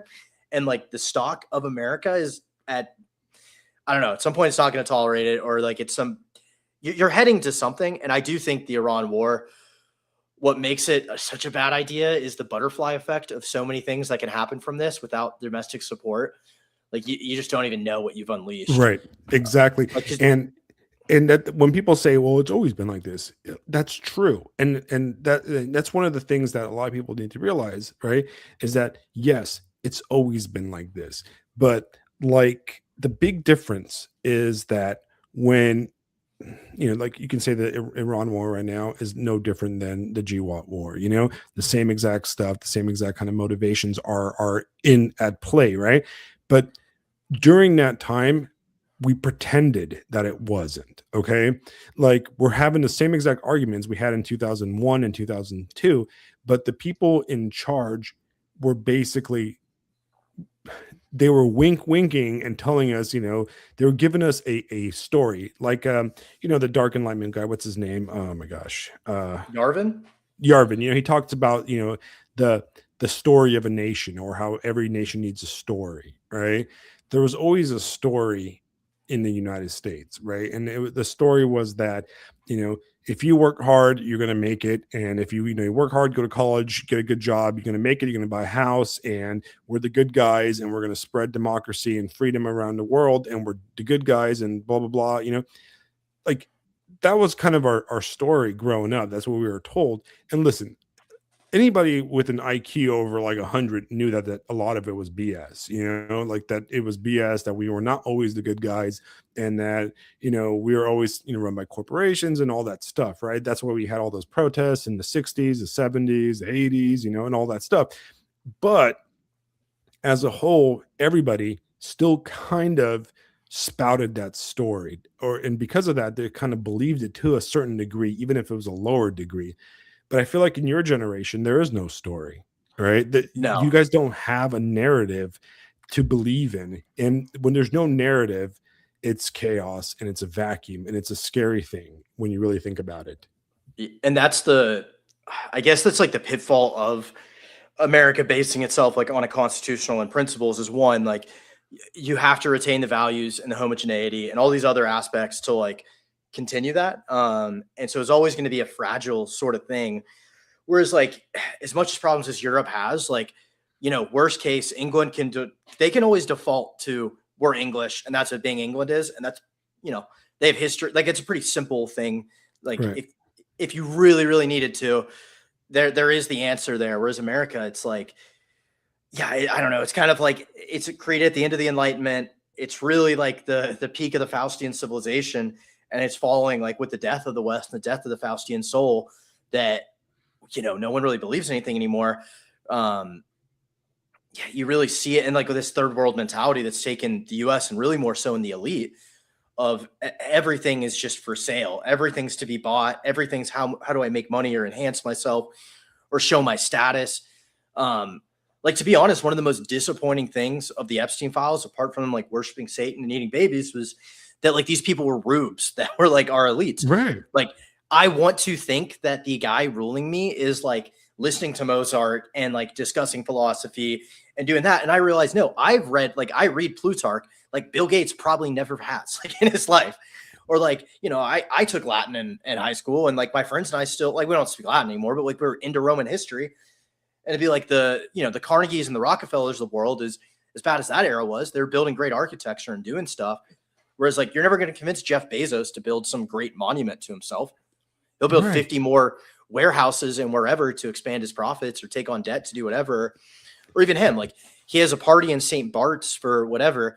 Like he was living the life of like a upper middle class guy that blew like 10K going to an island. That's what it looked like. A bunch of bottle girls. It's tacky. We wanted the Epstein files deep down to be eyes wide shut, we wanted Epstein to be a Hannibal Lecter intellectual. And then you look at the emails, and he's like literally retarded basically. And it's just a bunch of creepy weirdos and losers. And it's just like, God, even our elite villains aren't elite really. They're just absolute degenerate losers, and it's just ugly and gross, And so, yeah, I mean, you're absolutely right. I mean, I think the white pill is that like competency, like in the long run, does rise. Like the history of like how an aristocracy is formed. Well, this is kind of to go off Bapp's other book, the selective breeding one. But what he posits is that really what an aristocracy is born by the outside group of like a superior stock, usually a pastoral society, comes in with a city elite that's kind of gotten corrupted or whatever, and they take over and build something new. And I think like it's probably not going to look like that exactly, but in the long run, like corrupt, weak people like don't rule forever, and nowhere in history has that ever been the case. So like the competent people who are interested in these civilizational problems and are actually like pushing forward for them and have ideas and band together, like are going to be the ones to inherit. It's just the missing piece is the ability to band together and build, which that's what their whole project is to prevent that, which they've been pretty successful in doing. But I think it's starting to come apart. Well, and you mentioned earlier that there's a lot of people kind of interested in going to churches and that type of thing. And, I'm seeing this firsthand. I mean, I can't speak for Protestant churches or for like Roman Catholic churches, but I can speak for the Orthodox Church, and we are growing massively, like, and I know where you live in Southern California, you have Father Josiah Tremon's church real close. Actually, it's actually in Marietta. And, they have like 300 new people like every time, and our church down here, just a pretty small one, has grown over like 150% in the last 2 years. And I think a big reason is that my generation and the Gen Zers and stuff often turned politics into religion. Like truly Yes. the religion of America has actually been politics. If you look historically at American Protestantism, a lot of it has always been, in the 20th century specifically, and even in the 19th century, has been tied in with politics. The progressive movement really came out of 19th century second wave, second awakening, and a lot of the political movements of like even the 60s came out of the whole like Calvary Chapel kind of Jesus non-denominational movement and that whole thing. And that was always tied into it. And I think that a huge percentage of the generations now, my generation and your generation, have realized that you can't make politics into your religion because it's ultimately an empty thing. So they've moved into these traditional religions that are apolitical to a certain degree, and they're more focused on community and localism, which is what makes things attractive to people. So that's where they're coming from, and that's the kind of vibe that I'm getting from a lot of people that are joining. It's one of the reasons I'm interested, even though I'm a lifelong Orthodox guy. I'm like one of the rare ortho bros that's a cradle ortho bro. But that's what I'm seeing in everywhere, everybody coming in. And what I'm interested in is actually what is the church vibe in Southern California nowadays? Because when I was there, it was the mega churches. What do you guys got over there? Yeah, it's still that. So I was going to say to your point too, as someone who grew up where I was, so that was one of the big things that got hollowed out. And that's the whole article I had about the Globo Homo killing my church is like, I was part of the Methodist church, and that and a lot of other mainline Protestant ones were similar in that they weren't politicized. They had structure, and it was shocked people. My church was there for like over 100 years. Like, and every community was based off of it. But there were specific ways in which it was infiltrated, and that its basically its structure was open to manipulation by certain actors that did it, and they found a way to do it. And certain ones fell basically along that timeline of it. So when I first came out here as someone who's Methodist, I was like, all right, I'll go to a Methodist church. And part of because I really like another thing that kind of like is different, I guess, than a lot of people my generation is like that was my church. Like I really believe in like that Wesleyan doctrine and a lot of that stuff. Like I had like real beliefs with it. So like I wanted to find something along that. And so there were two types of Methodist churches I went to. And then I tried going to Lutheran ones and other mainline Protestants. So same story with all of them. So yeah, I'll get to all the other churches. But so one Methodist church I went to, which is the case everywhere, all old people, like maybe one family. I literally got surrounded and begged to like join the choir and do all this stuff. It was like it was really off-putting. And like I felt bad and I wanted to help, but it's like there's just not much life there. And like they have this great old building that clearly used to have a ton of people, which is kind of sad. The other one I went to, I walk in, a gay pride flag at the front next to the American flag. Pastor has a tassel with Marvel characters on it. And I'm just like, what the fuck did I walk into? Because I'm from like the deep country, and the Methodist church I went to is like it's usually a more liberal church, the Protestant ones, but it's still very conservative where I was from. So like I was like, all right, I can't do this like at all. I think you already like people could guess a lot of the Catholic Mexican churches. I really don't have much like awareness of what they are, but they're around. But a lot of people join some Catholic ones, some Orthodox ones. I don't see it as much, but and then you have two other ones. So you have the mega churches. They're still around. Like there's one in Irvine. I don't know if they're called Anchor or Mariners or something. It's like gigantic. Yeah, that's the really big one out there. And I accidentally went to a service because it was Christmas Eve. I was on my way to the airport, and I'm like, I need to go somewhere. And I was just like looking up who had services, and like they had like 6 services that day. I didn't know what they were, but I'm like, all right, I want to go somewhere. And I went in the whole sermon. They only said one Bible verse the whole time. And they like drew it out like a first grade class. I was like insane. But so you have that exists still. A lot of Filipinos in that I noticed, which was interesting. But the other ones, a lot of them are like Seventh-day Adventist, interestingly enough. I could see that. The other thing you have is what like they're called non-denominationals, but really like most of them are kind of Baptist. What they'll call themselves is like Bible teaching churches. And so like, this is just my experience because I've tried going to all these different churches. And so the one I went to, like functionally was really just like a Baptist church, which like Baptist Methodists have this big rivalry, but I was kind of like, you know what, like this guy, his sermons for the most part, like he would go up and it's really like everyone's wearing jeans, baseball caps, which I'm like, I don't like that. Because another thing that might surprise people, like being from a Protestant background, like the acolytes wore robes, like there was all this stuff, the choir had robes, there was an organ, like still a traditional background I'm from. And like there'd be songs, some which were in Latin, like one was like in Latin, we'd still do. But like it was that kind of environment. I'm like, all right, that's like whatever. I'm really here for the word. And it was great that it would be like 2 hours, an hour and a half. You'd go line by line of the Bible, of this, bringing up the ancient Greek words and stuff. But then like it started to get a little crazy with like the dispensationalist stuff. Like the beginning, like you say a prayer for Israel, or I'm like, all right, like whatever. Like I'm not gonna get upset about you praying for somebody. And then in one sermon, he straight up starts talking about like, he's like, this is why in 1948, this. I'm like, what? Like, what are you talking about? And then like he's bringing members of the Knesset, which is like the Israeli parliament, to speak and stuff. And he's going to all these anti-Semitism councils and I'm just like, what? Like I was like, something's weird is going on.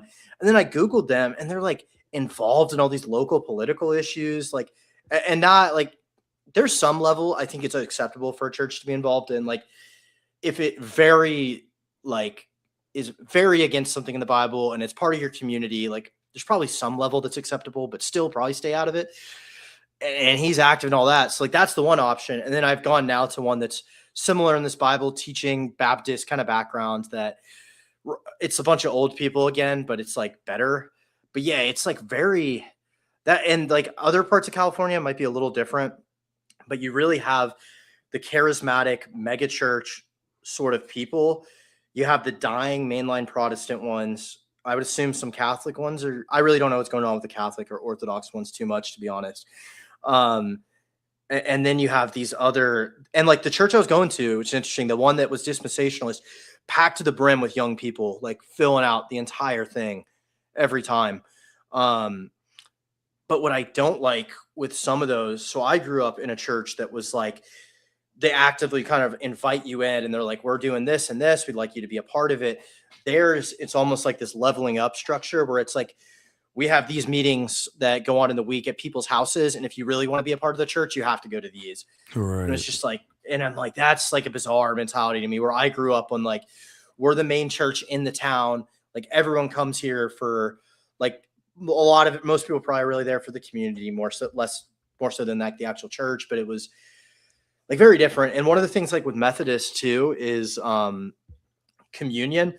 Like this is a specific thing John Wesley did, that like anyone who accepts Jesus is allowed to like come take communion. And that's one of the big things that like, if you're willing to accept Christ, you can come be a part of it. And that's kind of the mentality I had. And like all these places I went, it's like, that's just not it. I'm like, it's just a non-welcoming, like you need to do stuff to be a part of us vibe that like, and I think it's really part of what I'm saying, that like atomized super like, where people are getting crazy in California. It just feels like maybe it's an outgrowth of that, but it certainly seems to be like amplifying it. Because I wrote this one article where like it was about my whole day, where I walked around and felt like basically like angry and like invisible the whole time. I think I called it like Invisible Man or something. And it starts like at the church, that dispensationalist one I was at, and like how I felt like in this whole service, like nobody, like I just didn't exist, like in this entire service, which I've never felt like that in a church before. Like I've always had an old lady come up to me and like thank me for being there. And like I used to always get annoyed by it. And I was just like, it's just so bizarre. But yeah, long story short, it's not good in California. And that's another one where there's clearly ground for, I mean, that's why these churches are blowing up, the Bible teaching ones. But like, apart from them, it's just, people want something, but it's just not there. Apart from that, which I guess it is providing a good amount, but we have those here also. But when I was in California and in the 2000s, it was kind of the height of really the beginning of the mega church thing. And it was really kind of an extension of boomer Gen Xerisms, because a lot of the people that were wealthy, would go to those, especially like the one in Orange County, and it was televised. You moved to California recently, but in Orange County, there used to be the Crystal Cathedral, which was like a super TV mega church that used to like broadcast its crazy dispensationalism stuff all over. Have you ever seen that building, the Crystal Cathedral? I think so. And I will say that Mariners was similar, where it's like a theatric production with like TV level stuff on the stage and being filmed and full light shows and everything. If you want some crazy California religious lore, look up the Crystal Cathedral. Do some reading on that. It's pretty fascinating. But it always felt like a rock concert. Are you familiar with Harvest Festival? That's a Southern California thing. Is it the one where all those speakers go to, or is this like a religious thing, or like? Yeah, it's a religious thing. It's like a rock concert, and it's like I got targeted ads for. I think like Tim Tebow was going to be there, and like all these other people. It's totally it's very like boomer X coded, very Kid Rock coded kind of thing, and you go there, and it's a bunch of crappy rock bands, and everything sounds like Creed basically, and that's where all the young people go, and they have their come to Jesus moment at the rock concert, and that's where the whole like promise movement comes from. The very winsome Christian thing is a very Southern California thing, and you're right. It's a very in club thing, but it's like a buy your way into it type of thing. Yes. It's a very much a consumer product. It's consumer religion, and it's really, there's no depth to it, because I mean, like I said, coming from an Orthodox background, right, our parishes are supposed to be small, right? That's the intention. Like going over 200 people in a parish is absolutely not a good thing, right?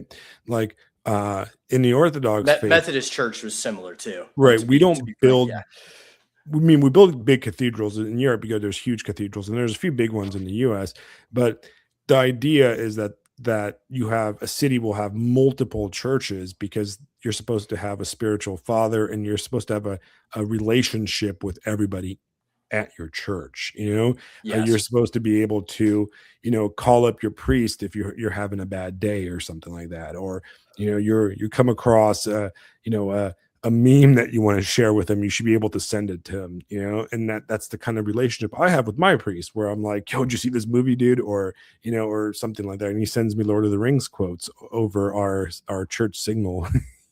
Actually, we have a Discord for our church. And it's like, once, you hit like 150, 200, the churches are supposed to split and build a new one. And now you have two communities that kind of like serve the local area, basically. Because if you go to a mega church with like 5,000 people, how do you do that? How do you have the relationship with, it's just a concert, right? It's not really like the type of thing you're not building a community at that point. You're just going to a concert every week. Yeah, you made me think of something really interesting. So, pastor I grew up with, who was like one of the biggest influences in my life, like very Christ-like guy, who just died recently, but like we would go eat dinner at his house. He knew everybody in church. He in the city was known because he like mediated, like there was like this gang war, and he was the one who went out and met the leaders of it and brought them in this really bad like Mexican area, and like mediated that and stopped violence. And he was people who had disputes, they go to him about it, and like he can sit down and talk. Or like your kids acting like, I remember I was like kind of a shithead kid, shockingly. And like I ran away or something. And like the answer was like, they had me sit down with the pastor and talked about my life and that. And now, like, I don't know, like if you're at that mega church, that's not an option unless you pay a ton. Or like the real answer is you throw a bunch of meds at your kid and have them go talk to some therapist with blue hair who has more problems than your kid.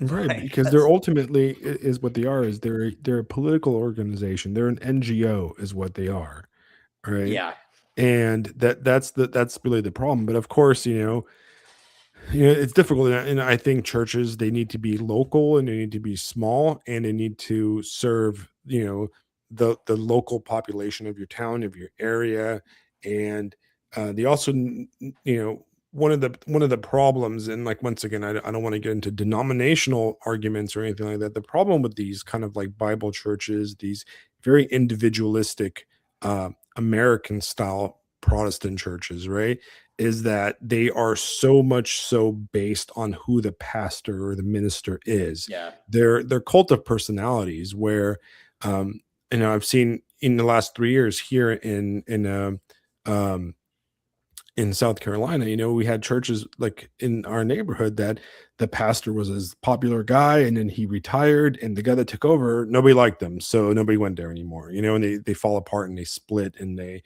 because they're so bent, like hell bent on the popularity of who's given the speech. And, ultimately, a lot of these churches are just a rock concert followed by a TED talk, unfortunately, and then everybody goes home and nobody knows each other, and there's no real community because you can't have a community with 3,000 people, Yeah. Uh, And even the smaller ones, like I kind of get what you're saying with the cult personalities, because that's what, when I go back to Texas, that's kind of what's happened, because the whole like gay marriage thing destroyed the Methodist Church, the Presbyterians, so everyone went to these basically proxies of it that'll be a single guy doing it. And so like the one, like I'd gone to one with my family. It was like, great. The guy's awesome. Like there is a real community. People are doing the right things, but it's like, it's so predicated on that guy. If he gets sick and can't do it anymore, it's dead is the problem. And that was the good thing. Like with like Orthodox obviously do it. My church, Methodist too, we had a divinity school and a whole system, and pastors were assigned to certain places. Like, yeah, there is real value in having like a vetting process and having an educational process, and then like some sort of governing body to some level that like manages it, or like, it's when it's a cult of personality, you just are so dependent on one person. And whatever their faults are, you fall for. Whereas like, I'm sure in the Orthodox church, if a priest was doing like all kinds of terrible stuff, that whatever the next level is just can get rid of him and put somebody new in. Like if they right. Because in the Orthodox Church, the priests are, they're ordained by the bishops through the seminary, and they're assigned to an area by the bishops. And if, let's say, our church were to grow beyond our bounds, we would split into another church, another mission, but that place would basically be staffed by a priest brought from, chosen by the bishop, and it would be the same exact stuff. It wouldn't be based on what he wants to do. It would basically, there's a top down model that, it would be a copy of what we're doing here, but just over there. And there's the level of like, right now in our area, there's 3 Orthodox churches within like half an hour of each other, and I can choose to go to the one I go to, which is my parish, so I always go to that one.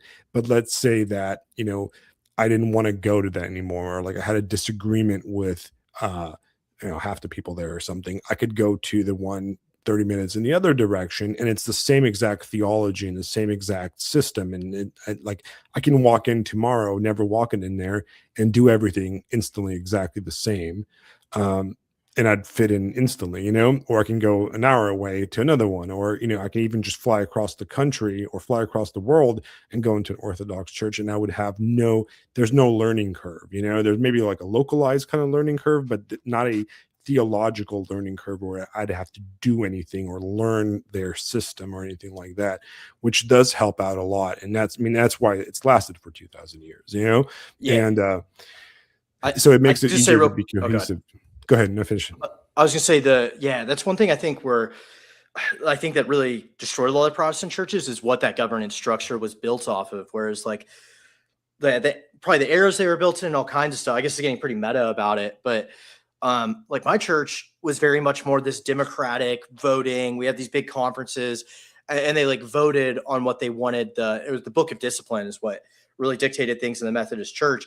There was pretty clear things the founder like had in, but the problem is it got this thing where it could be voted on. Well, I got infiltrated, and all of a sudden they voted on all this stuff, and the clergy became like a bunch of very left-wing people went into it.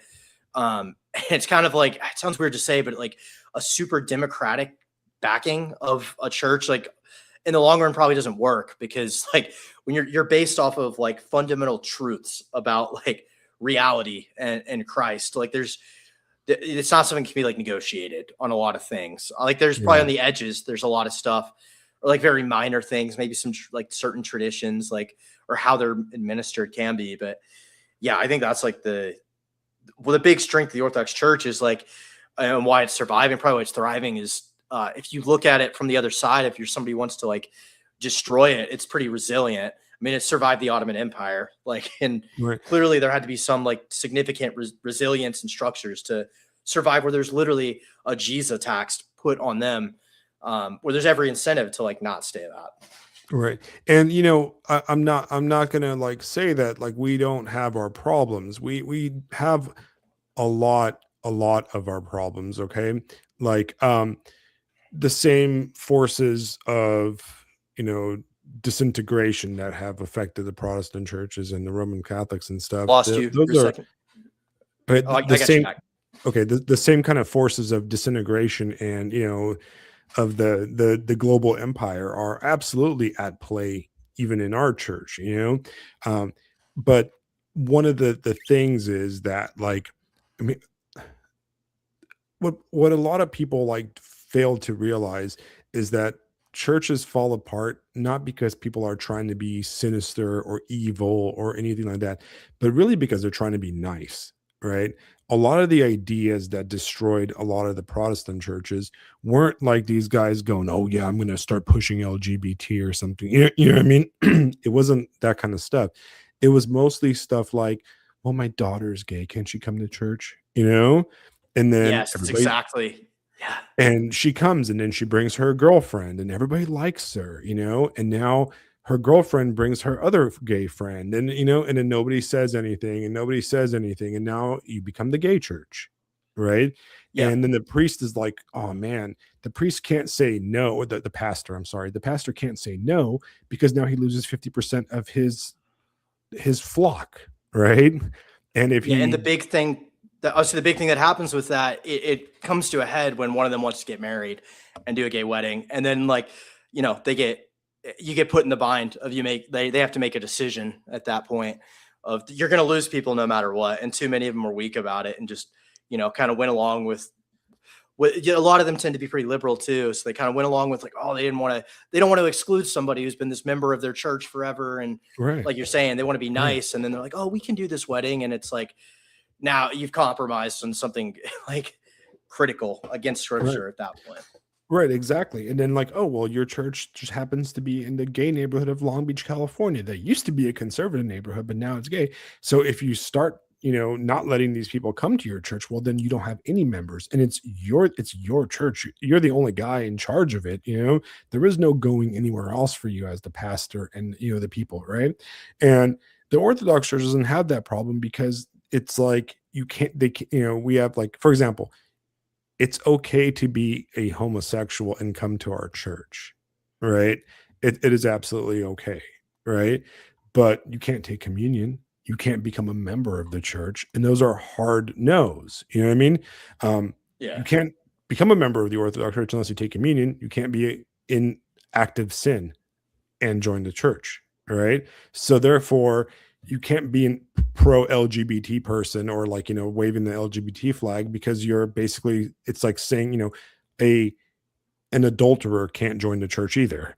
You know what I mean? Like that's actually also a hard line, right? Or like if I'm sitting here and I'm like Andrew Tate and I'm, posting about OnlyFans and that kind of stuff, they get denied being members of the church also, So that's kind of like the hard lines. And ultimately, if a priest doesn't get along with his congregation or his parish, he can go, well, I'm going to move somewhere else, and I'm going to go somewhere else because I can go be a priest in another parish, and if the parish doesn't like the priest, they can request him removed. And there's all these different like elements to it. Right.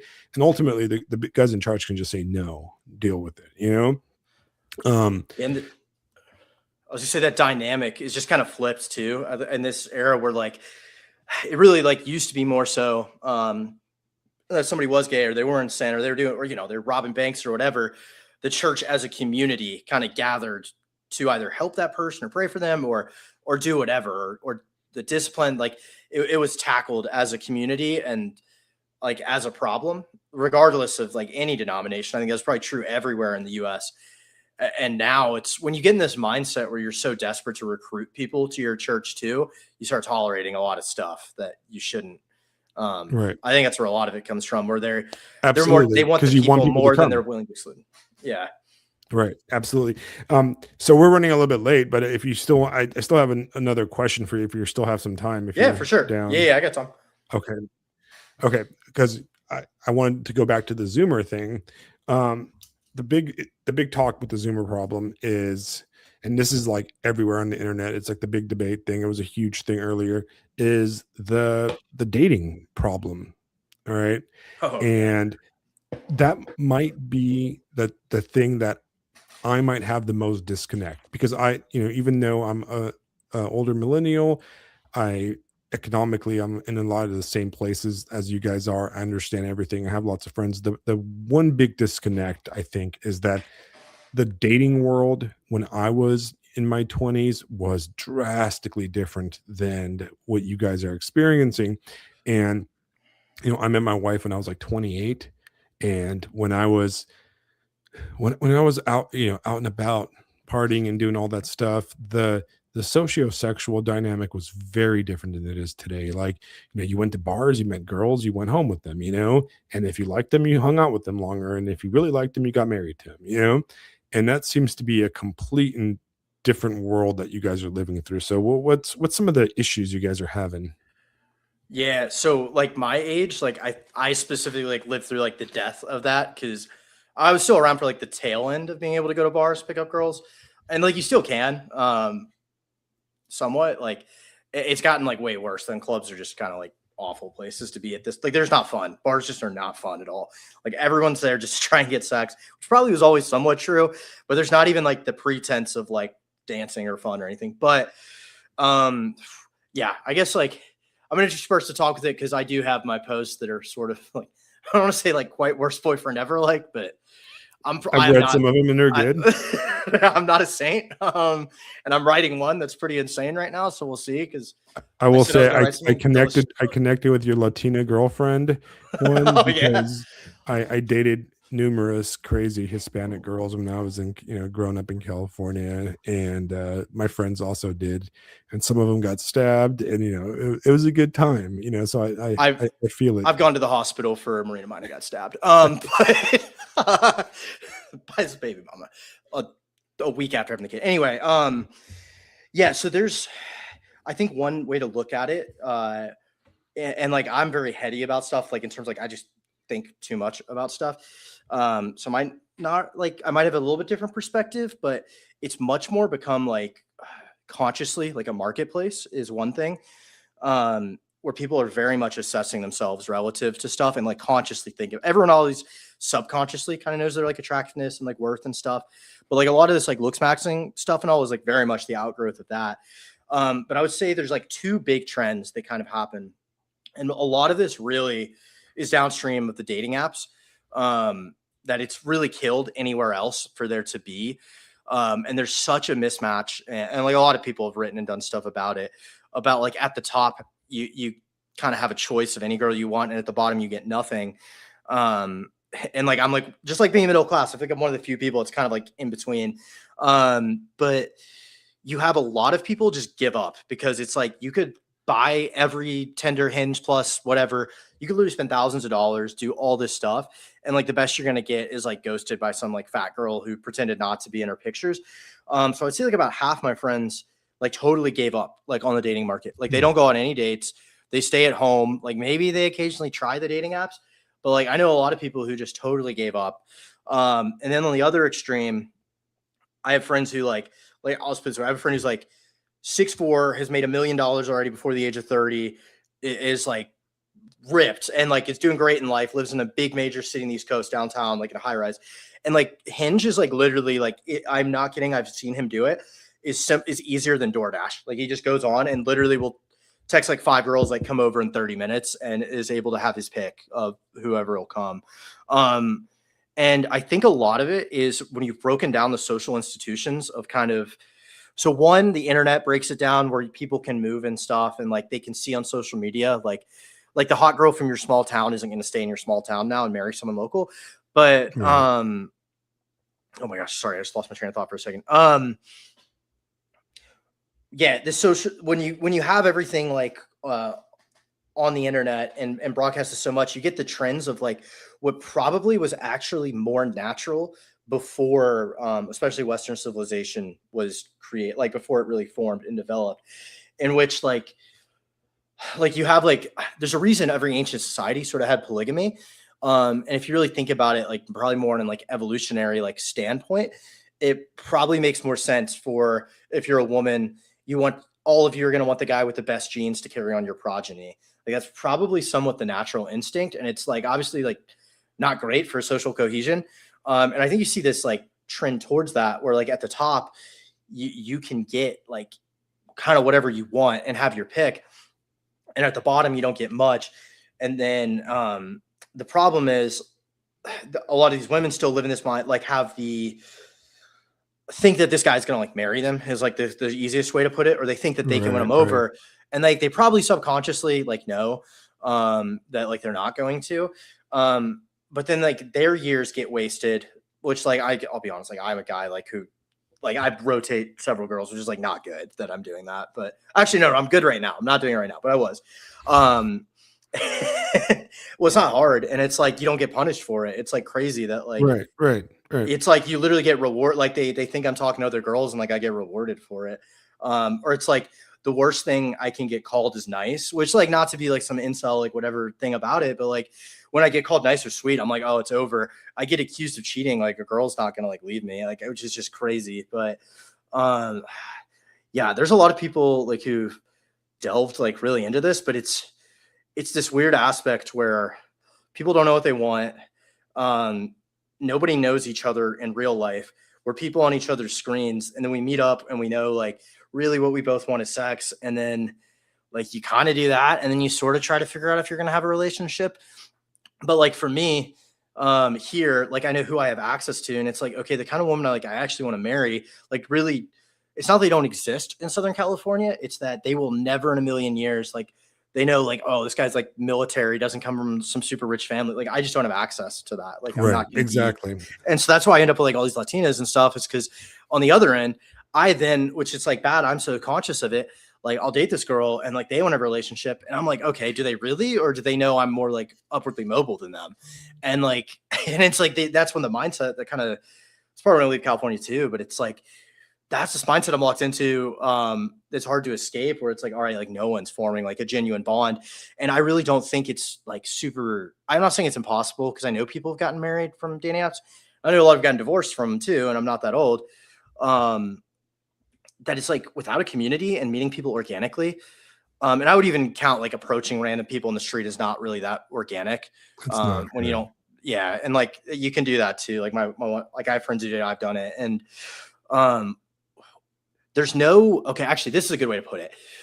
There's nothing to hold you accountable on from either sex of being terrible. If I were to, I've never dated someone from like a church I went to. And I think it's because like part of it in my head, I'm like, oh man, if I'm a douchebag, like everyone at this church is going to look at me and know me as that. And like, it's going to be bad. And like, I don't want to be that. And like, even when I was in high school, I like dated one girl. In college. Like I really like, college is its own whole thing. Like that's kind of its own weird microcosm. But when you're in a community, you can get held accountable. So like if some girl starts like sleeping around with every guy, okay, well now that's what like good luck finding a husband. Same thing if you're a guy that like is banging every chick in there. All right, well, like if you're like 56-year-old dude in the church, like you're probably not going to introduce your daughter to me or let that happen. And I think that's one of those, when you divorce people away from communities, they go to these baser instincts. And then when you really have no, like, I don't know any of the people I live next to in my apartment, like they probably just see me bring over like whatever girl this month. And they're just like, all right. And like, I see people I don't know here. And yeah, when there's no method to hold you accountable, there's no organic way to be a part of a community. People are just going to like devolve to like what benefits them and like view it as a marketplace. And it's really something that like in a functioning society shouldn't be viewed as a marketplace, like at all, at least not in the West. Like in other societies, civilizations, like, yeah, I guess you literally sell off women. Right. And even that's probably better than like what we have. Yeah, you create environments like, you know, the arranged marriage thing, which are basically the same thing, but it is a market society where the controls are imposed from above. But, you know, you're right. I think we're talking about like it's created a market system where, in a way, you have to apply game theory, right? To where, you meet some girl off the internet or off the dating app or whatever, and you look at your. I got married before the dating app stuff started, right? I caught the beginning of it, right? When it was still like OK Cupid was like the big one that everybody was on. Yeah. And I saw some of the early things on it where, here I've got like 30 people in my inbox and I'm talking to like 10 of them, right? And I'm like, I gotta see which one I want to go out with. And sometimes I would go on a date or whatever and hook up with somebody. And then I'm like, man, what if I would have gone out with the other girl? Like, would have worked better? Because then the next day you're kind of obsessed with like, is the girl I just saw dating somebody else? Did she get 100 people in her inbox? So I'm definitely going to go see the other girl. So you basically create a game theory where everybody becomes promiscuous almost, like being, you can probably vouch for this for the military thing is, when you're sitting out there, you're infantry dude on Camp Pendleton and you meet a girl, but then you're gone for a month at like Mojave Viper or whatever, on 29 Palms, you come back and she's married or something. You're like, oh, well, that was that, I lost that opportunity, I mean, that literally happened to me where like, I don't know for sure, but I'm pretty sure I dated a girl who then like her boyfriend was deployed and she went and got married like the second she got back, and I never heard from her again. Like stuff like that happens. I had that happen to me. And I went, I had the same thing where I was like quasi dating a girl who she probably wanted to be serious. I didn't, but went to 29 Palms, came back, it was over. Go ahead. That's all right. I had a train of thought I just lost. Yeah, no, it was exactly the same thing. I met this girl. I met her off the OK Cupid, and we went on like 1 or 2 dates, and we got a hotel room. We went to a concert together, and I had to go to, the pre-deployment, CAX or Mojave Viper or whatever they call it now. This is back in 2009. So yeah, they don't. I know that's the old name for it. It's changed like 3 more times. Yeah, I'm sure it's changed like 30 times now. Yeah, and I remember like I was all excited, but back then, 29 Palms didn't have like any like cell phone reception, and we can even take our cell phones with us. And I come back, and her boyfriend that she had from Santa Cruz finally came down, and they got married, and I was like, oh. Well, fuck, like, so yeah. So, one thing too, like this is where it might be like a me thing more than, or maybe it's because like my age, how jaded I've gotten. I know like within 5 seconds exactly what like my intentions like are, which is bad. Like, or on the app, like I immediately know like I will never marry this girl or date this girl or like seriously date her. Which is like not good. But then there'll be other ones where I'm like, all right, I'm gonna try for this one. And there's like been 2 that I've tried for and both haven't worked. One was like the daughter of a billionaire. So part of me was like, all right, like I'll figure this out. Like, the other one was somebody like I vibed with, who like it's one who like I think had like a boyfriend, like but it was like things seemed good. We both seemed aligned on goals, and then like on the drop of a hat, just like totally left because it was a marketplace. I think realistically what she was doing was like, I think one, she was bored, and I was like, I was also really respectful. We didn't even like kiss, but and I think she was literally feeling out of like, which is a better deal to go with, basically. Right. But that's what you have to do, right? Yeah, and it's like what I do, and then like you get this weird system in which, well, it's like literally like a market, like with supply demand, where if you were selling something and somebody's like begging you for it, like, you can jack the price up on them, and then vice versa. Like if somebody doesn't have something good to offer, they have to keep dropping the price. So it's like the more, and it's like you kind of can't fake it. You kind of can, but like it's like the more disinterested you are, and like truly disinterested, like you have better things. Like it's weird. I've gotten to a point where like I literally it's kind of like almost this delicious tacos type reality where it's like I would rather spend a weekend like reading a book by myself than like spending it with one of these girls going on like these dumb flower picking whatever things, which is probably like very antisocial and not good, but it's like I like having sex, so like I do it. And then what was I saying? So the thing is though, like when you're like truly disinterested, it puts you at a higher value because they're like, oh, like I have competition is what it looks like, and probably is true. And then if you try it, like And one of mine I wrote about like how I went, but and like I have this instinct when I really like a girl, like I go buy flowers, like I write poems, I'll do all this stuff. And that immediately, and it's probably always been true to some extent. If you come on too strong, like it's always going to be like a kind of what's wrong with him. But it sends the opposite signal that like, okay, his market value is probably low, and he probably is doing this to compensate for that, to try and lock me in. And girls will do it too, Right. Whether like they put out easier or like they'll come cook for you, they'll do all this stuff if they perceive like he's higher value. And yeah, and I think you really see it like with this looks maxing stuff is the like culmination of that, where it's just the full, like, I think this has kind of been the case for a while, that it's been like a marketplace, but people want to talk about it. They kind of want to pretend things worked how they used to. And that like clavicular and all that stuff is the full acceptance of like, no, like how attractive you are matters, how well you dress matters. This affects your access to the women you can get and to the status you have. So here's all these things you can do to like maximize it. And like, there's bad things. Like I fucking started doing like a skincare routine, and I'm like, which I also like, I don't know, I'll have a girl pick out stuff. I'm like, oh, do it for me. And it works. But it's like, what's the real reason I'm doing that to myself? I'm like, oh, I don't want to look older. I'm older. It's like, no, I'm doing it to like increase my attractiveness, to increase my value.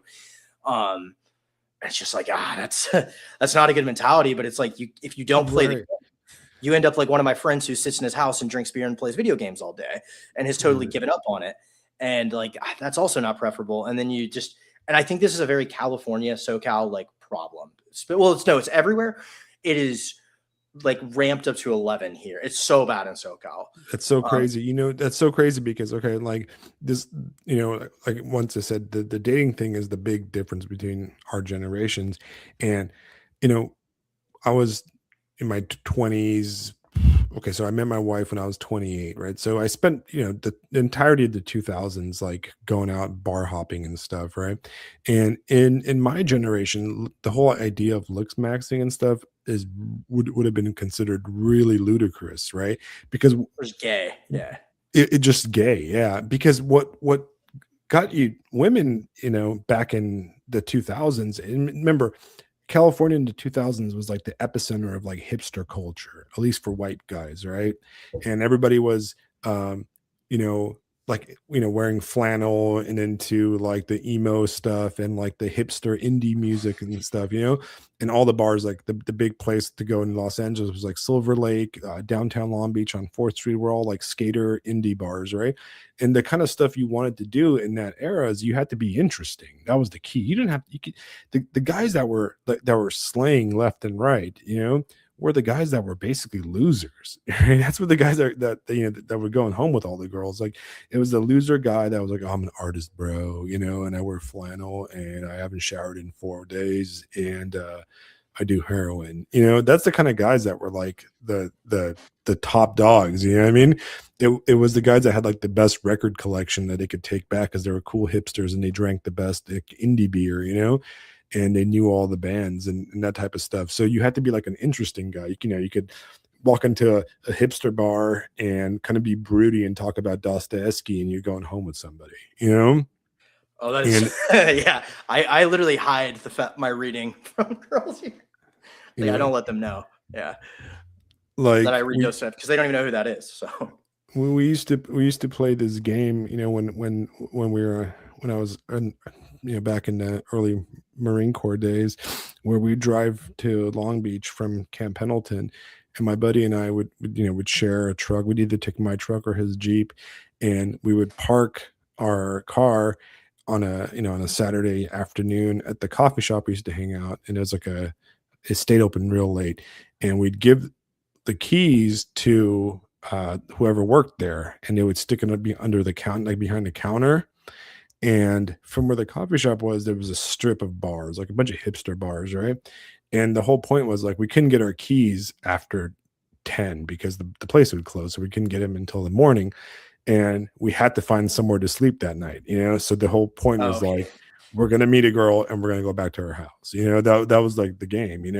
And it was it was all about how like weird and artsy we were, and like how that's the kind of stuff.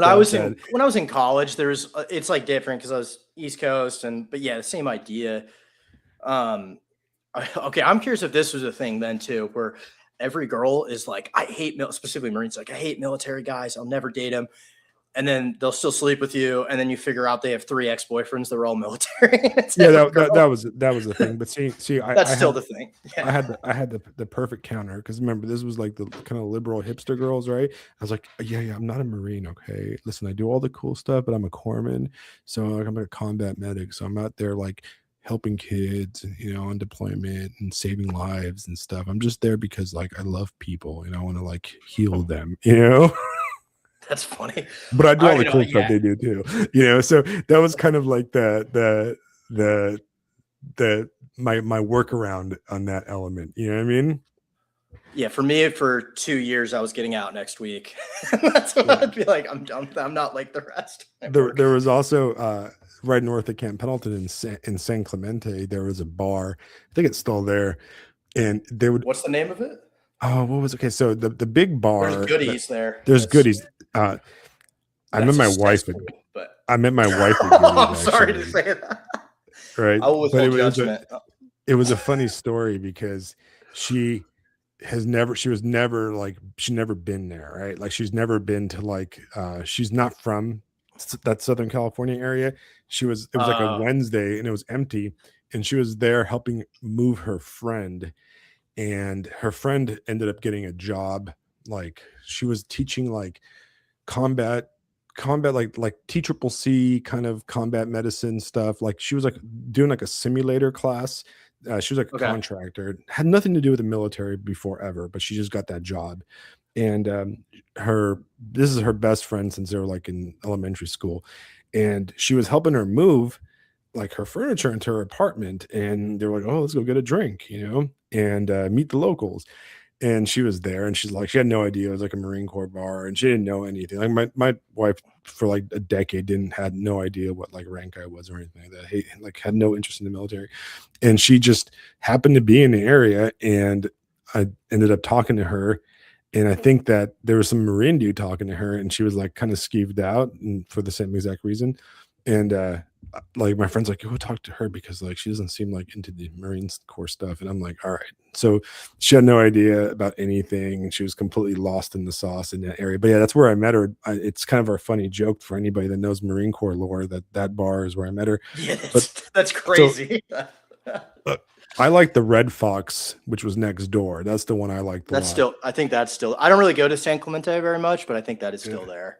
Yeah, I haven't. It's been 5, 6, 7 years now that I've been there. My brother lives in the area, but he's a local. Across the street from Goodies, there was this bar, and it was like a locals only bar, right? And they checked your ID, and they did not accept military IDs, and they did not let anybody in that did not have a California ID. And like, even if you had a California ID, if you like looked military, they wouldn't let you in unless you like were like a California local, basically. And it was like their anti-Marine Corps bar, and I used to hang out there all the time because I'm from California. I grew up in the area, so they're like, oh yeah, you're cool. So like I'd always go there, and that's where I would like meet people that were like locals but not like Marine Corps type people. So it was always fun. I would do a similar thing where I'd go like hang out like Encinitas, or I'd go north like to Irvine or something, because I was just like, I don't want to be around my job 24/7. Right. Well, because people that aren't in the military or never spend time in the military don't realize that the places around military bases hate the military. There's no veteran discounts right outside the base. Yeah, you can't play up on your military vibe because it's either ex-military people or their ex-wives or their jilted girlfriends or something like that, and everybody hates you. You know, right outside of base, whether it's Camp Pendleton, Camp Lejeune, any of the Army bases, they hate you. They hate the military outside the military bases. So what you have to do, and guys in the military, they have to go further out, you know, like into like non-military areas. So I used to go home, like, you know, I would drive home because I kind of had a really weird military experience for most of my career, because I was basically stationed at home. You know, I was stationed at Camp Pendleton, and I grew up like 20 minutes north of Camp Pendleton my entire life.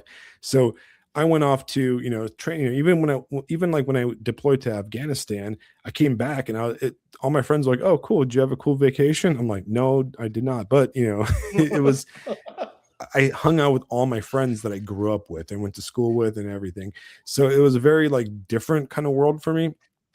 And so I would drive up to my all my friends, and on the weekends I would just hang out with everybody I grew up with and all the friends. So I didn't really have like that military drinking experience that a lot of other people do. And what I would do is I would take my buddies from like the Marine Corps or the Navy, and I would take him to introduce him to my friends up north in like Los Angeles area. And then a lot of them actually like got out and ended up like marrying people that they met that were like friends of mine, basically. So it was kind of a cool thing. But it was very different than your, Midwest guy that gets in the Marine Corps and gets and ends up on Camp Pendleton. They end up being a lot more isolated than what I kind of experienced, because I was a local and I knew the area. I knew Hollywood, I knew Los Angeles, I knew all the places to go. I knew all the Orange County bars. I knew everything and I also joined at 25.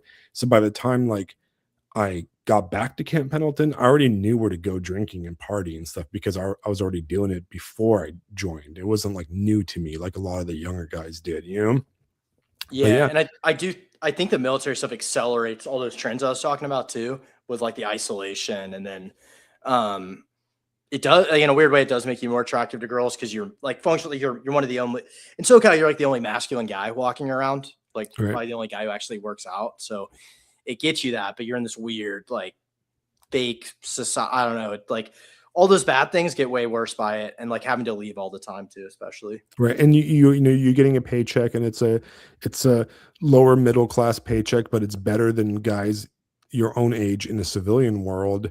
So there's a lot of like, hey, at least I have something, but there's a lot of stigma to it too. I can see that going on, depending on what job you have, like, E3 like Lance Corporal or whatever is not going to have the same power as somebody that's like an intelligence officer or something, but then Yes, you, yeah, yes and no though. Is say like the kind of talk about things being a marketplace. Like definitely certain jobs get coded certain ways, and like military anywhere, like to like a high status people, codes is low status. Like pretty much to any coastal elite, even if you're making more money than them, like it's going to be coded as low status generally. no, I agree. That's always a problem, because you're basically a servant of the managerial class, whether you're, whether anything. But that's interesting, man.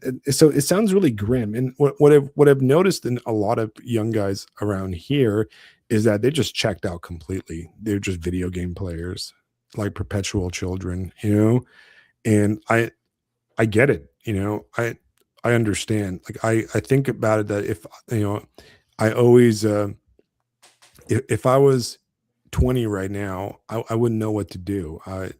It's like I would just probably be a strict hedonist, Yeah, like and that's like I think the stuff my parents told, like, so what I remember, like all the things your mom kind of tells you growing up of like you do this and meet a nice girl. And like I got that, at least. I guess a lot of people probably don't even get that, but like none of it works anymore. Because it was good advice for a different time in a different society.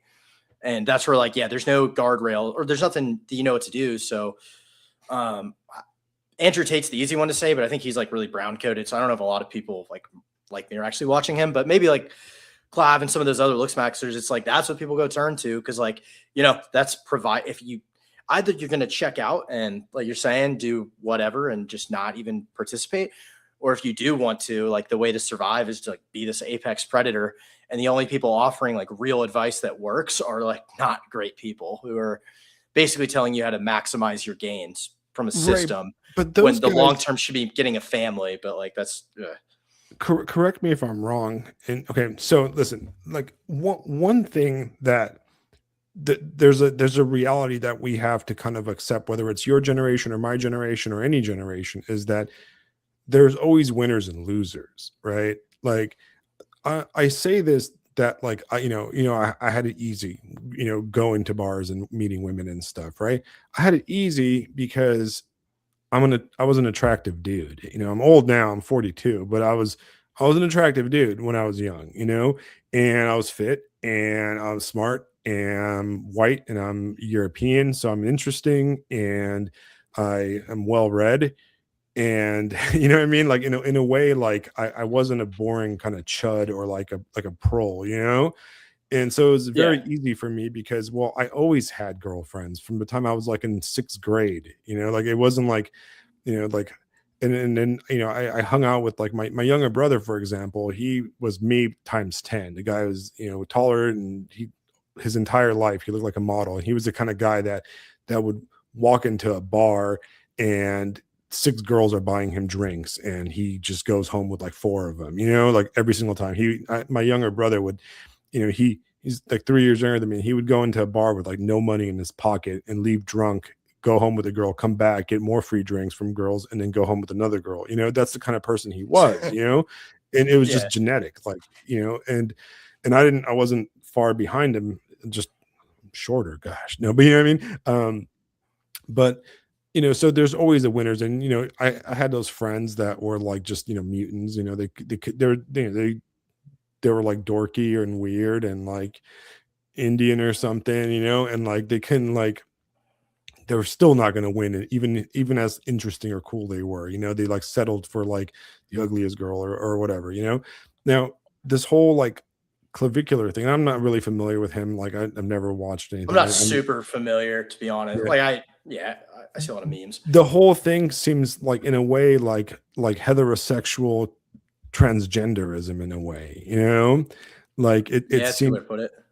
yeah, it's like, it seems like the dude's like very asexual. He's not really interested in sleeping with women. He's just interested in owning the idea of sleeping with women, like, yeah. And it seems like it's all a consumer thing. It's like owning.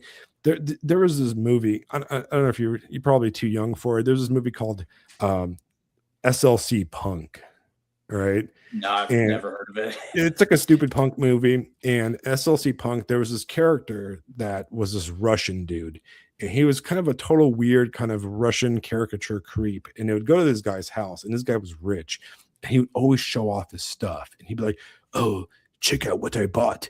I bought a laser disc player." And he's like showing off his laser disc player and stuff. And that's kind of the vibe that these guys put off, like they're just showing off their stuff. And it doesn't seem like it's a very exciting, life to live, like it's like Dubai. Some people think that Dubai is interesting. To me, Dubai is like a transgender city. Like it doesn't have anything interesting. There's nothing. It's, in a way, what you're describing, the dating market, it's become very third world. It's become very like, brown coded, for better or worse term, like, where it's like, growing up, people were always like, oh, if you're rich, you have class, and you're intelligent and smart, and you have intellectual, deep like thoughts, and like quality things, and you're well read, highly educated, that type of thing. And you don't do like rapper shit, right? Like rich people don't do rapper shit because that shit's tacky. It seems like the male clavicular thing is rapper shit, but transgendered onto white males. You know what I mean? I don't know. Am I wrong there? Yeah. No, I think you're right. Well, one, I've been to Dubai. Yes, I fucking hate that place. Accurate. I've never been there, but I've been to Singapore, and I hate Singapore too. Like for the same exact reason. Like it's just it's a super mall. Yeah. So I don't think I'm too so I guess to put myself in context, like high school did not do that great with girl. Like I have a pretty good amount of stuff going for me. I have some stuff not going for me. And I just kind of, like, you could say I developed game, but I think a lot of it was just, I figured out, like, I became more extroverted. I just kind of to figure out how to like express my personality better and talk to people. And that was really the big difference for me. But I think, with this other stuff, it just seems like the rejection of that. And I think it's right to call it the third world brown code. Like Andrew Tate is way more that than anybody is. And like, and that's sort of like with this whole marketplace concept of it, it really feeds into that. Just you're maximizing yourself. Like it's literally in the name, maxing. Cause it's like, so it works to some level. Like if you just want to get laid, it relatively works. Or if you want to look cool. But it's, I don't know. It's just like the long term, like there's clearly, unless you literally like, I don't know, the people who get married from stuff like that are the types who get divorced or like married. Like it's kind of like if your wife is like the supermodel type, like you're probably not going to stay married or she's going to cheat on you. Or same thing with that, where it's like, how are you going to actually have a foundation of anything? It's very much an outgrowth of a super deracinated, like status seeking behavior that it's like the striverism too, kind of brought to the dating scene. Where that's, I guess, really a good way to put it too, for me to think at least, that it's like you're now striving how to maximize yourself. And to some level, that was always true of like, you know, a guy is a guy, you know, if you make more money, you can probably like, if you're broke, your access to women is going to be less than if you're super rich. But that's kind of a second order effect. Whereas now it's like, how do I make myself the most attractive possible person to like get with the most girls? Whereas before, I think you're right. Like, even if your goal was like, I just want to sleep with as many girls as possible, it was more about like, I'm going to go out to the bars. I'm going to tell these stories. Me and my friends are going to be the most interesting people in the bar. Like I've done that where we're like, you know, let's go have fun. Whereas all the other guys are weird. Like we're just going to do whatever and be the most interesting people here. And yeah, the trend is very much more towards that. But I think it's also an outgrowth of a lot of people don't have a social group like whatsoever. Like that's the difference between probably my Zoomer age and younger. The younger ones just don't have as much of those, like even like small social groups. And I was lucky that like I'm very extroverted and like have maintained my high school friends across the country and my Marine friends and all this. But a lot of people, like, they just don't have anybody like at all. And like, so that looks maxing makes more sense if you are by yourself. Like the easiest, because no one, if you go to a bar alone, no girl's going to want to go with you. Like you're a weirdo if you go in hitting on girls by yourself. Like, you can kind of pull it off, but like, it's too obvious what you're there for. Like, right. It's lame. No, you nailed it. You actually you named it. And there's something I left out is that I never went out by myself. Right. And I had a very tight knit social circle of both males and females. Right. So we had like, my number one like drinking buddy was actually a girl, you know, and we would go out all the time, and she was like my wingman basically, you know what I mean? And because we were, you know, we'd have like a group of like 4 or 5 friends that we'd meet up and we'd go out drinking, and then we'd split up, and some of them would go to a different bar, I'd go to a different bar. So we'd bounce from bar to bar, and that social network, basically when we met new people, like I met a new girl or something like that kind of, like, the fact that like I was at the center of a social group, and I would basically, like, they'd be like, oh wow, you hang out with all these girls and stuff, I kind of want to hang out and party with you guys, you know what I mean? It was like that. It was like people would want to join the group basically, you know. And obviously like the people that were in charge of the group, or the group like centered around, would have the best chances to meet new people and bring new people in. And then after, like, you know, 1 or 2 dates, you start bringing them around, and if nobody liked them, you get rid of them, and that type of thing, you know. So it was a community kind of dating pool, if that makes sense, you know. And there's a level of accountability there too. If you're a complete asshole to like somebody everyone's friends with, like, you feel consequences from that. Right. Like, exactly. If like, you know, my friend would bring in a new guy and he like cheated on her or treated her like crap, he'd get ostracized, but not just by us, but by like the second order groups, you know, through like the network of the greater friend group. And I guess you're right. Without that, it's not good, you know? So have you heard? Oh, go ahead. No, go ahead. Cause I was going to ask it. Okay. Yeah. Have you heard of these, like, are we dating the same people Facebook pages? Or like, they had like, yeah, I heard of those. Yeah. That was like that big thing with the IKEA guy or whatever, or something like that. I'm not sure with that, but well, these things that bane in my existence, because this Latina keeps posting me on every single one. But like, it's like, I think it's an answer being developed to that problem of a lack of a community to hold accountability, or to vet people, or to know who they even are. That you just go post this, and like anonymous people just like tell you all the trash and dirt about them, or make stuff up or whatever. I don't know. I think it's just kind of an interesting outgrowth of, clearly there's still a desire for that community like vetting process. And now it's being outsourced to anonymous people who you can't trust. Right. I mean, so the big question is, right, like, so this is something that Fisto and I talk about, is like, so what do I tell my 20-year-old friend, my 21-year-old friend right now, what can I tell them, because I've been married. I've been with my wife for 15 years now. And I think we've been married for 12 of those years. Right. And so what do I tell a friend of mine, that's like, hey man, I'm out dating people. Who do I meet? And that kind of thing. And I have kind of two different elements, right? So a close friend of mine he's 21 years old, and he is dating right now a girl that he met at our church. You know what I mean? And of course it's like, she's like 19, and it's basically, when you really think about it, like the ideal, like, right-wing dream thing, you know what I mean, right? Like, he's like a super nice dude, has a job, has a career, and she's like a super nice, family, church, and of course he has all, like, he's always like nervous because, like, if he does anything wrong, like, everybody's going to come down on him. You know what I mean? Like, we're like, oh, don't do that, but not that he would, because he's like a nice dude. So in a way, he lucked out, right? But he's also a very, like, young, fit, attractive guy, so it also works out. Some people are going to win no matter what. Yeah, he's going to win no matter what. But some of my other friends that don't have a church and that kind of stuff, or don't go, like, how do we, what I tell them, and ultimately, like, I think you could, in a way, and this might sound like almost boomerish of me, is I think you just have to, like, look at this situation and accept it. So you can do one of two things. You can lean into it and just have your fun with the whole, Tinder, dating apps, or whatever, Grindr, whatever it's called, right? And just try to go as crazy as you can. But ultimately, that's soul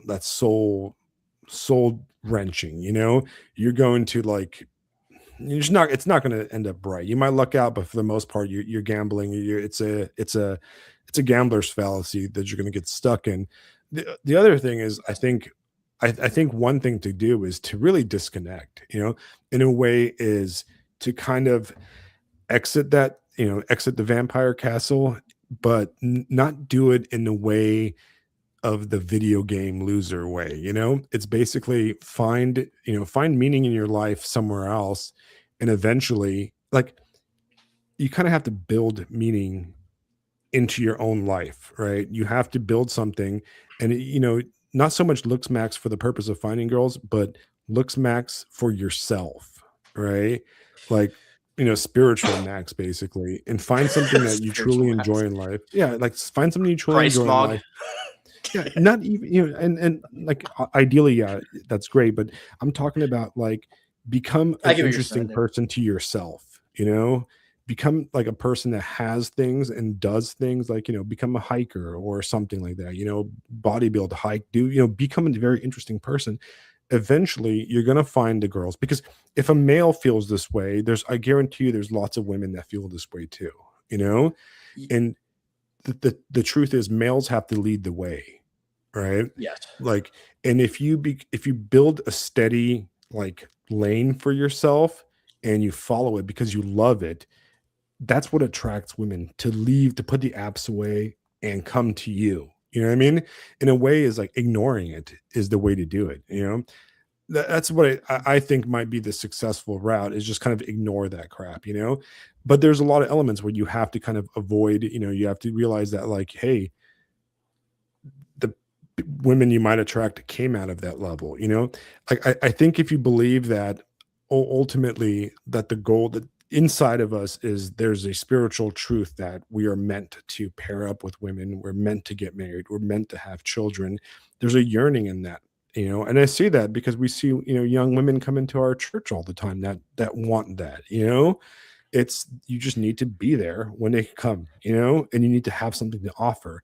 And I think in the next decade or so, a lot of women are going to realize, they're going to realize the stuff that, like, the game dudes know, which is the top gets everything and the bottom. And they're going to realize, they're going to turn around. I think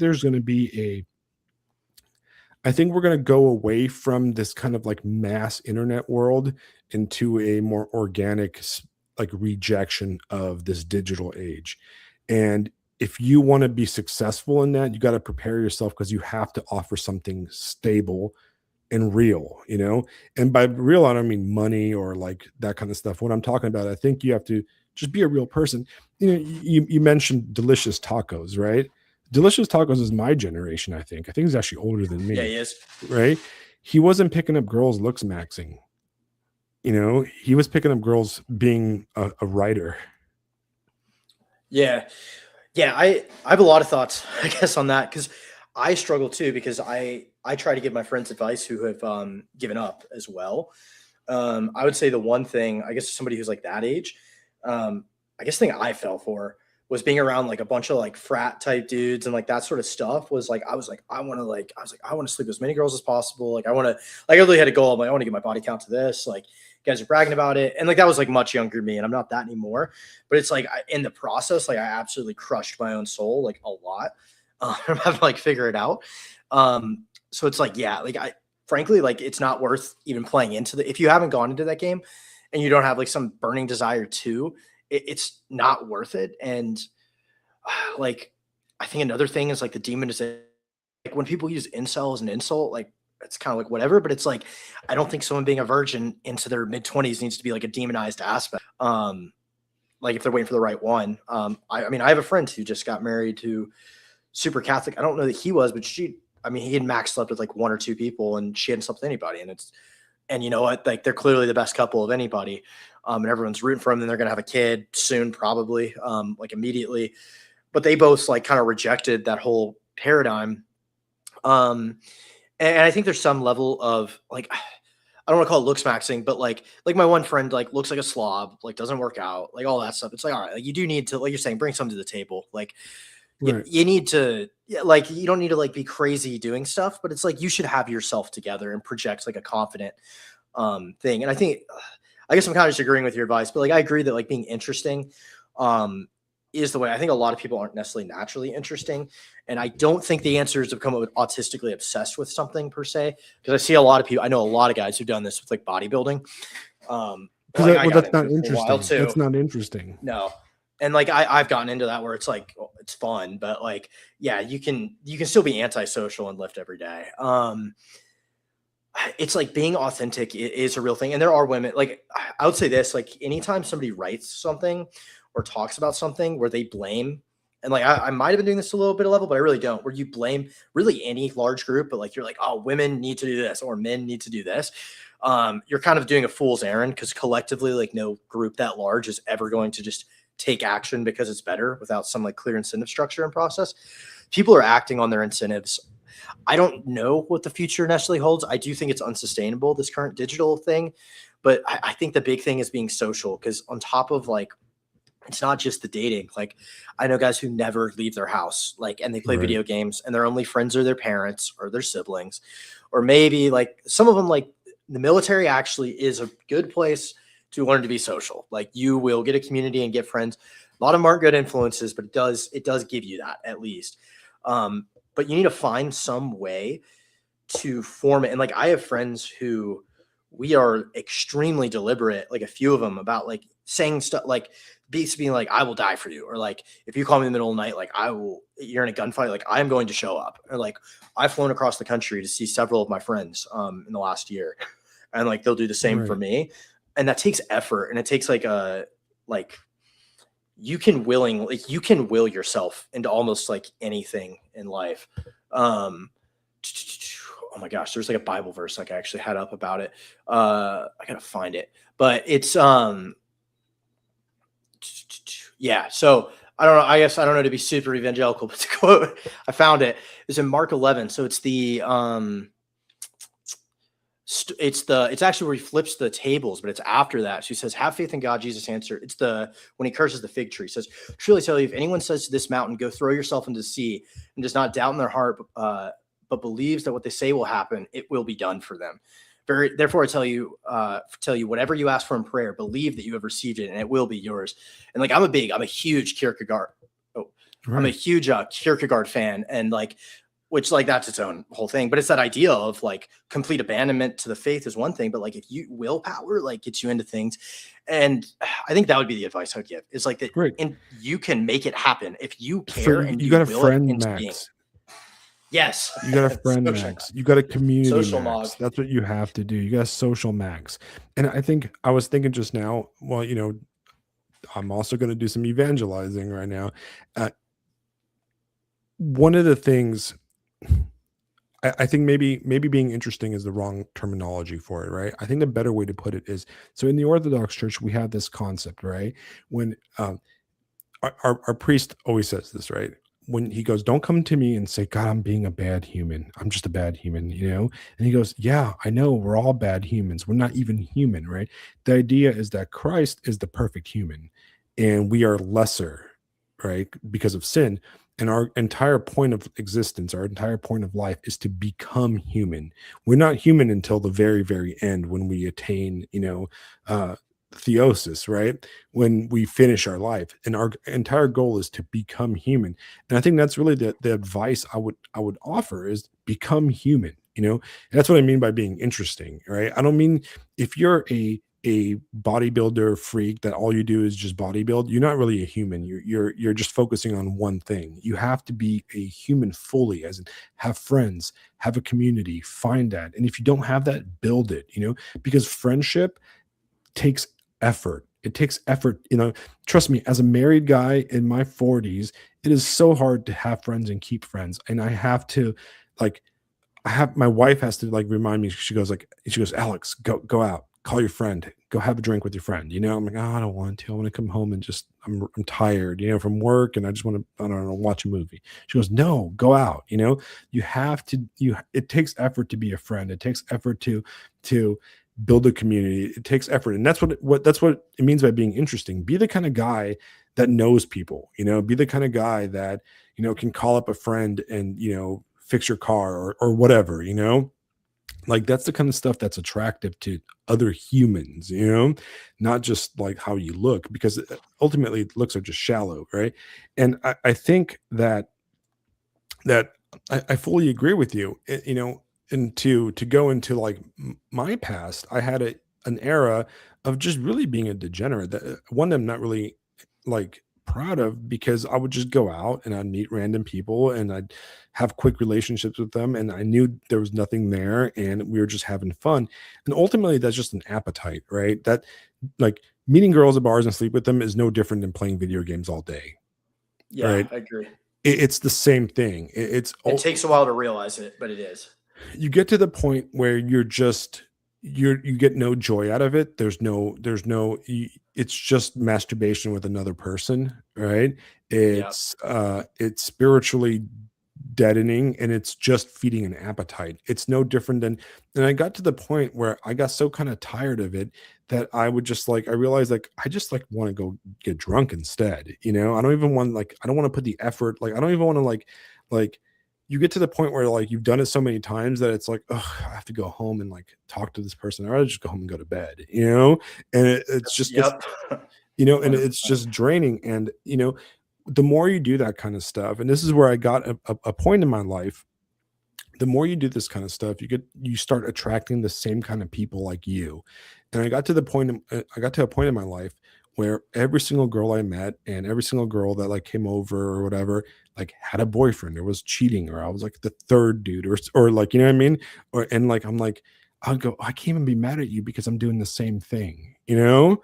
And it got to the point where like, it was just really just masturbation. Right. And you know, my life was actually, funny enough, kind of saved by going to Afghanistan in 2010, because I was in Afghanistan and I was down in Helmand province and I was patrolling, and we stopped and we did an observation post thing. And I was laying on my back and I was looking at the stars, and I was like, man, I don't want to do that anymore. Like when I go home, if I make it home, I'm just going to quit all that stuff. I'm going to quit it going out drinking. I'm done with women, you know? And I actually broke up with the girl I was seeing over Facebook, over sat radio, a sat phone. You know what I mean? I broke up with a girl from Afghanistan, from Helmand province during the surge. I like reverse Jodied her basically, right? And I told her like, I'm like, don't wait around for me. Don't. I'm not. When I come back, I'm just a different person. I don't want to do any of that. I don't want to be the old bar hopping degenerate me anymore, right? And I gave it up, and for 3 months I come back, and I'm slipping back into my old ways, and then I met my wife. It was like a very providential kind of thing, and then I quit all that stuff because I met my wife and we became normal humans, but I think that's the key, man. It's like, what makes you happy in life? And a lot of these people that are like, they'll work out or they'll look smacks and stuff, right? Do they even want to like go home with these women? You know what I mean? Is it even worth the effort, right? Like, yeah. I mean, that's where I'm at, where like I've gone through I guess what's frustrating for me is I've gone through that same cycle of being like, all right, I'm done with this. I'm gonna whatever. And then you end up, or like you pick the wrong one, or the girl, there's like a girl, long story, girl I thought I was gonna marry, like to the point of like picking out wedding rings and stuff, break up. And like the breakup was literally, I think I wrote about one of them, where like her exact words were like, oh, I thought we were just like being romantic and like playing pretend. And it's like, you were giving me your ring sizes. But it gets very jading when you go through this like 3 times, I'll say, which is not to say like the answer is to give up, because like I'm now like not going to try to, but it's very easy then to just get jaded and be like, oh, I'll just start I'll just start sleeping with a bunch of random women. And then, yeah, it does get where like my thought is more like, oh my God, I don't want to spend 8 hours this day with this girl, just have sex. Like I would literally rather read a book like than do that. Right. And like go to the beach. And I can't because I'm doing this, and you're a slave to your own like passions, and it's not good. Yeah. I remember I had a moment where I realized that, where this girl, she was on a business trip and she landed at LAX, and I was living down in San Clemente, and she messaged me when she landed, and she's like, oh, I'm coming over. And I'm like, cool. And she drove over, and while I was waiting for her, I was watching Law and Order. I was watching Law and Order, like SV or something like that. And I was like, I'm not really in a mood to even talk to her. Like I don't even like, I just want to watch TV, and I like texted her, and I was like, yeah, I'm not really in the mood tonight. I don't want you over. And she got so mad at me, and she never talked to me ever again, but I was like, I don't even like her, like, I'm like, I don't even like this person. And like, what am I doing? I'd rather just watch TV, and that's the kind of realizations you have. And I think you gotta just change your paradigm of viewing things. It's like, am I the kind of person that attracts the kind of girls that do that stuff, Yeah. And how can I not be that kind of guy, I don't know. Yeah, that's a good way to put it. No, I agree, because I'm self-aware of that, where I'm like, I understand, like I can look in the mirror and be like, all right, this is what I present as. Clearly I'm not, going to attract. And part of that's like, I just have to get out of California. But that's right. Yeah. But yeah, I oh my gosh, I had a point to make about like the friend maxing thing, but yeah, no. Oh yeah. It's that, I think that's like, because a lot of people are probably going to hear that. Because I think this message gets to some people, but I think there are more guys who are checked out. Because I see it when I write stuff about this, like when I do these delicious tacos types writing ones, I'll get all these comments that are just like, well, how do you, like, guys who like haven't gotten anybody, and they're like, well, how does this even happen? Or like, where are you even meeting these people?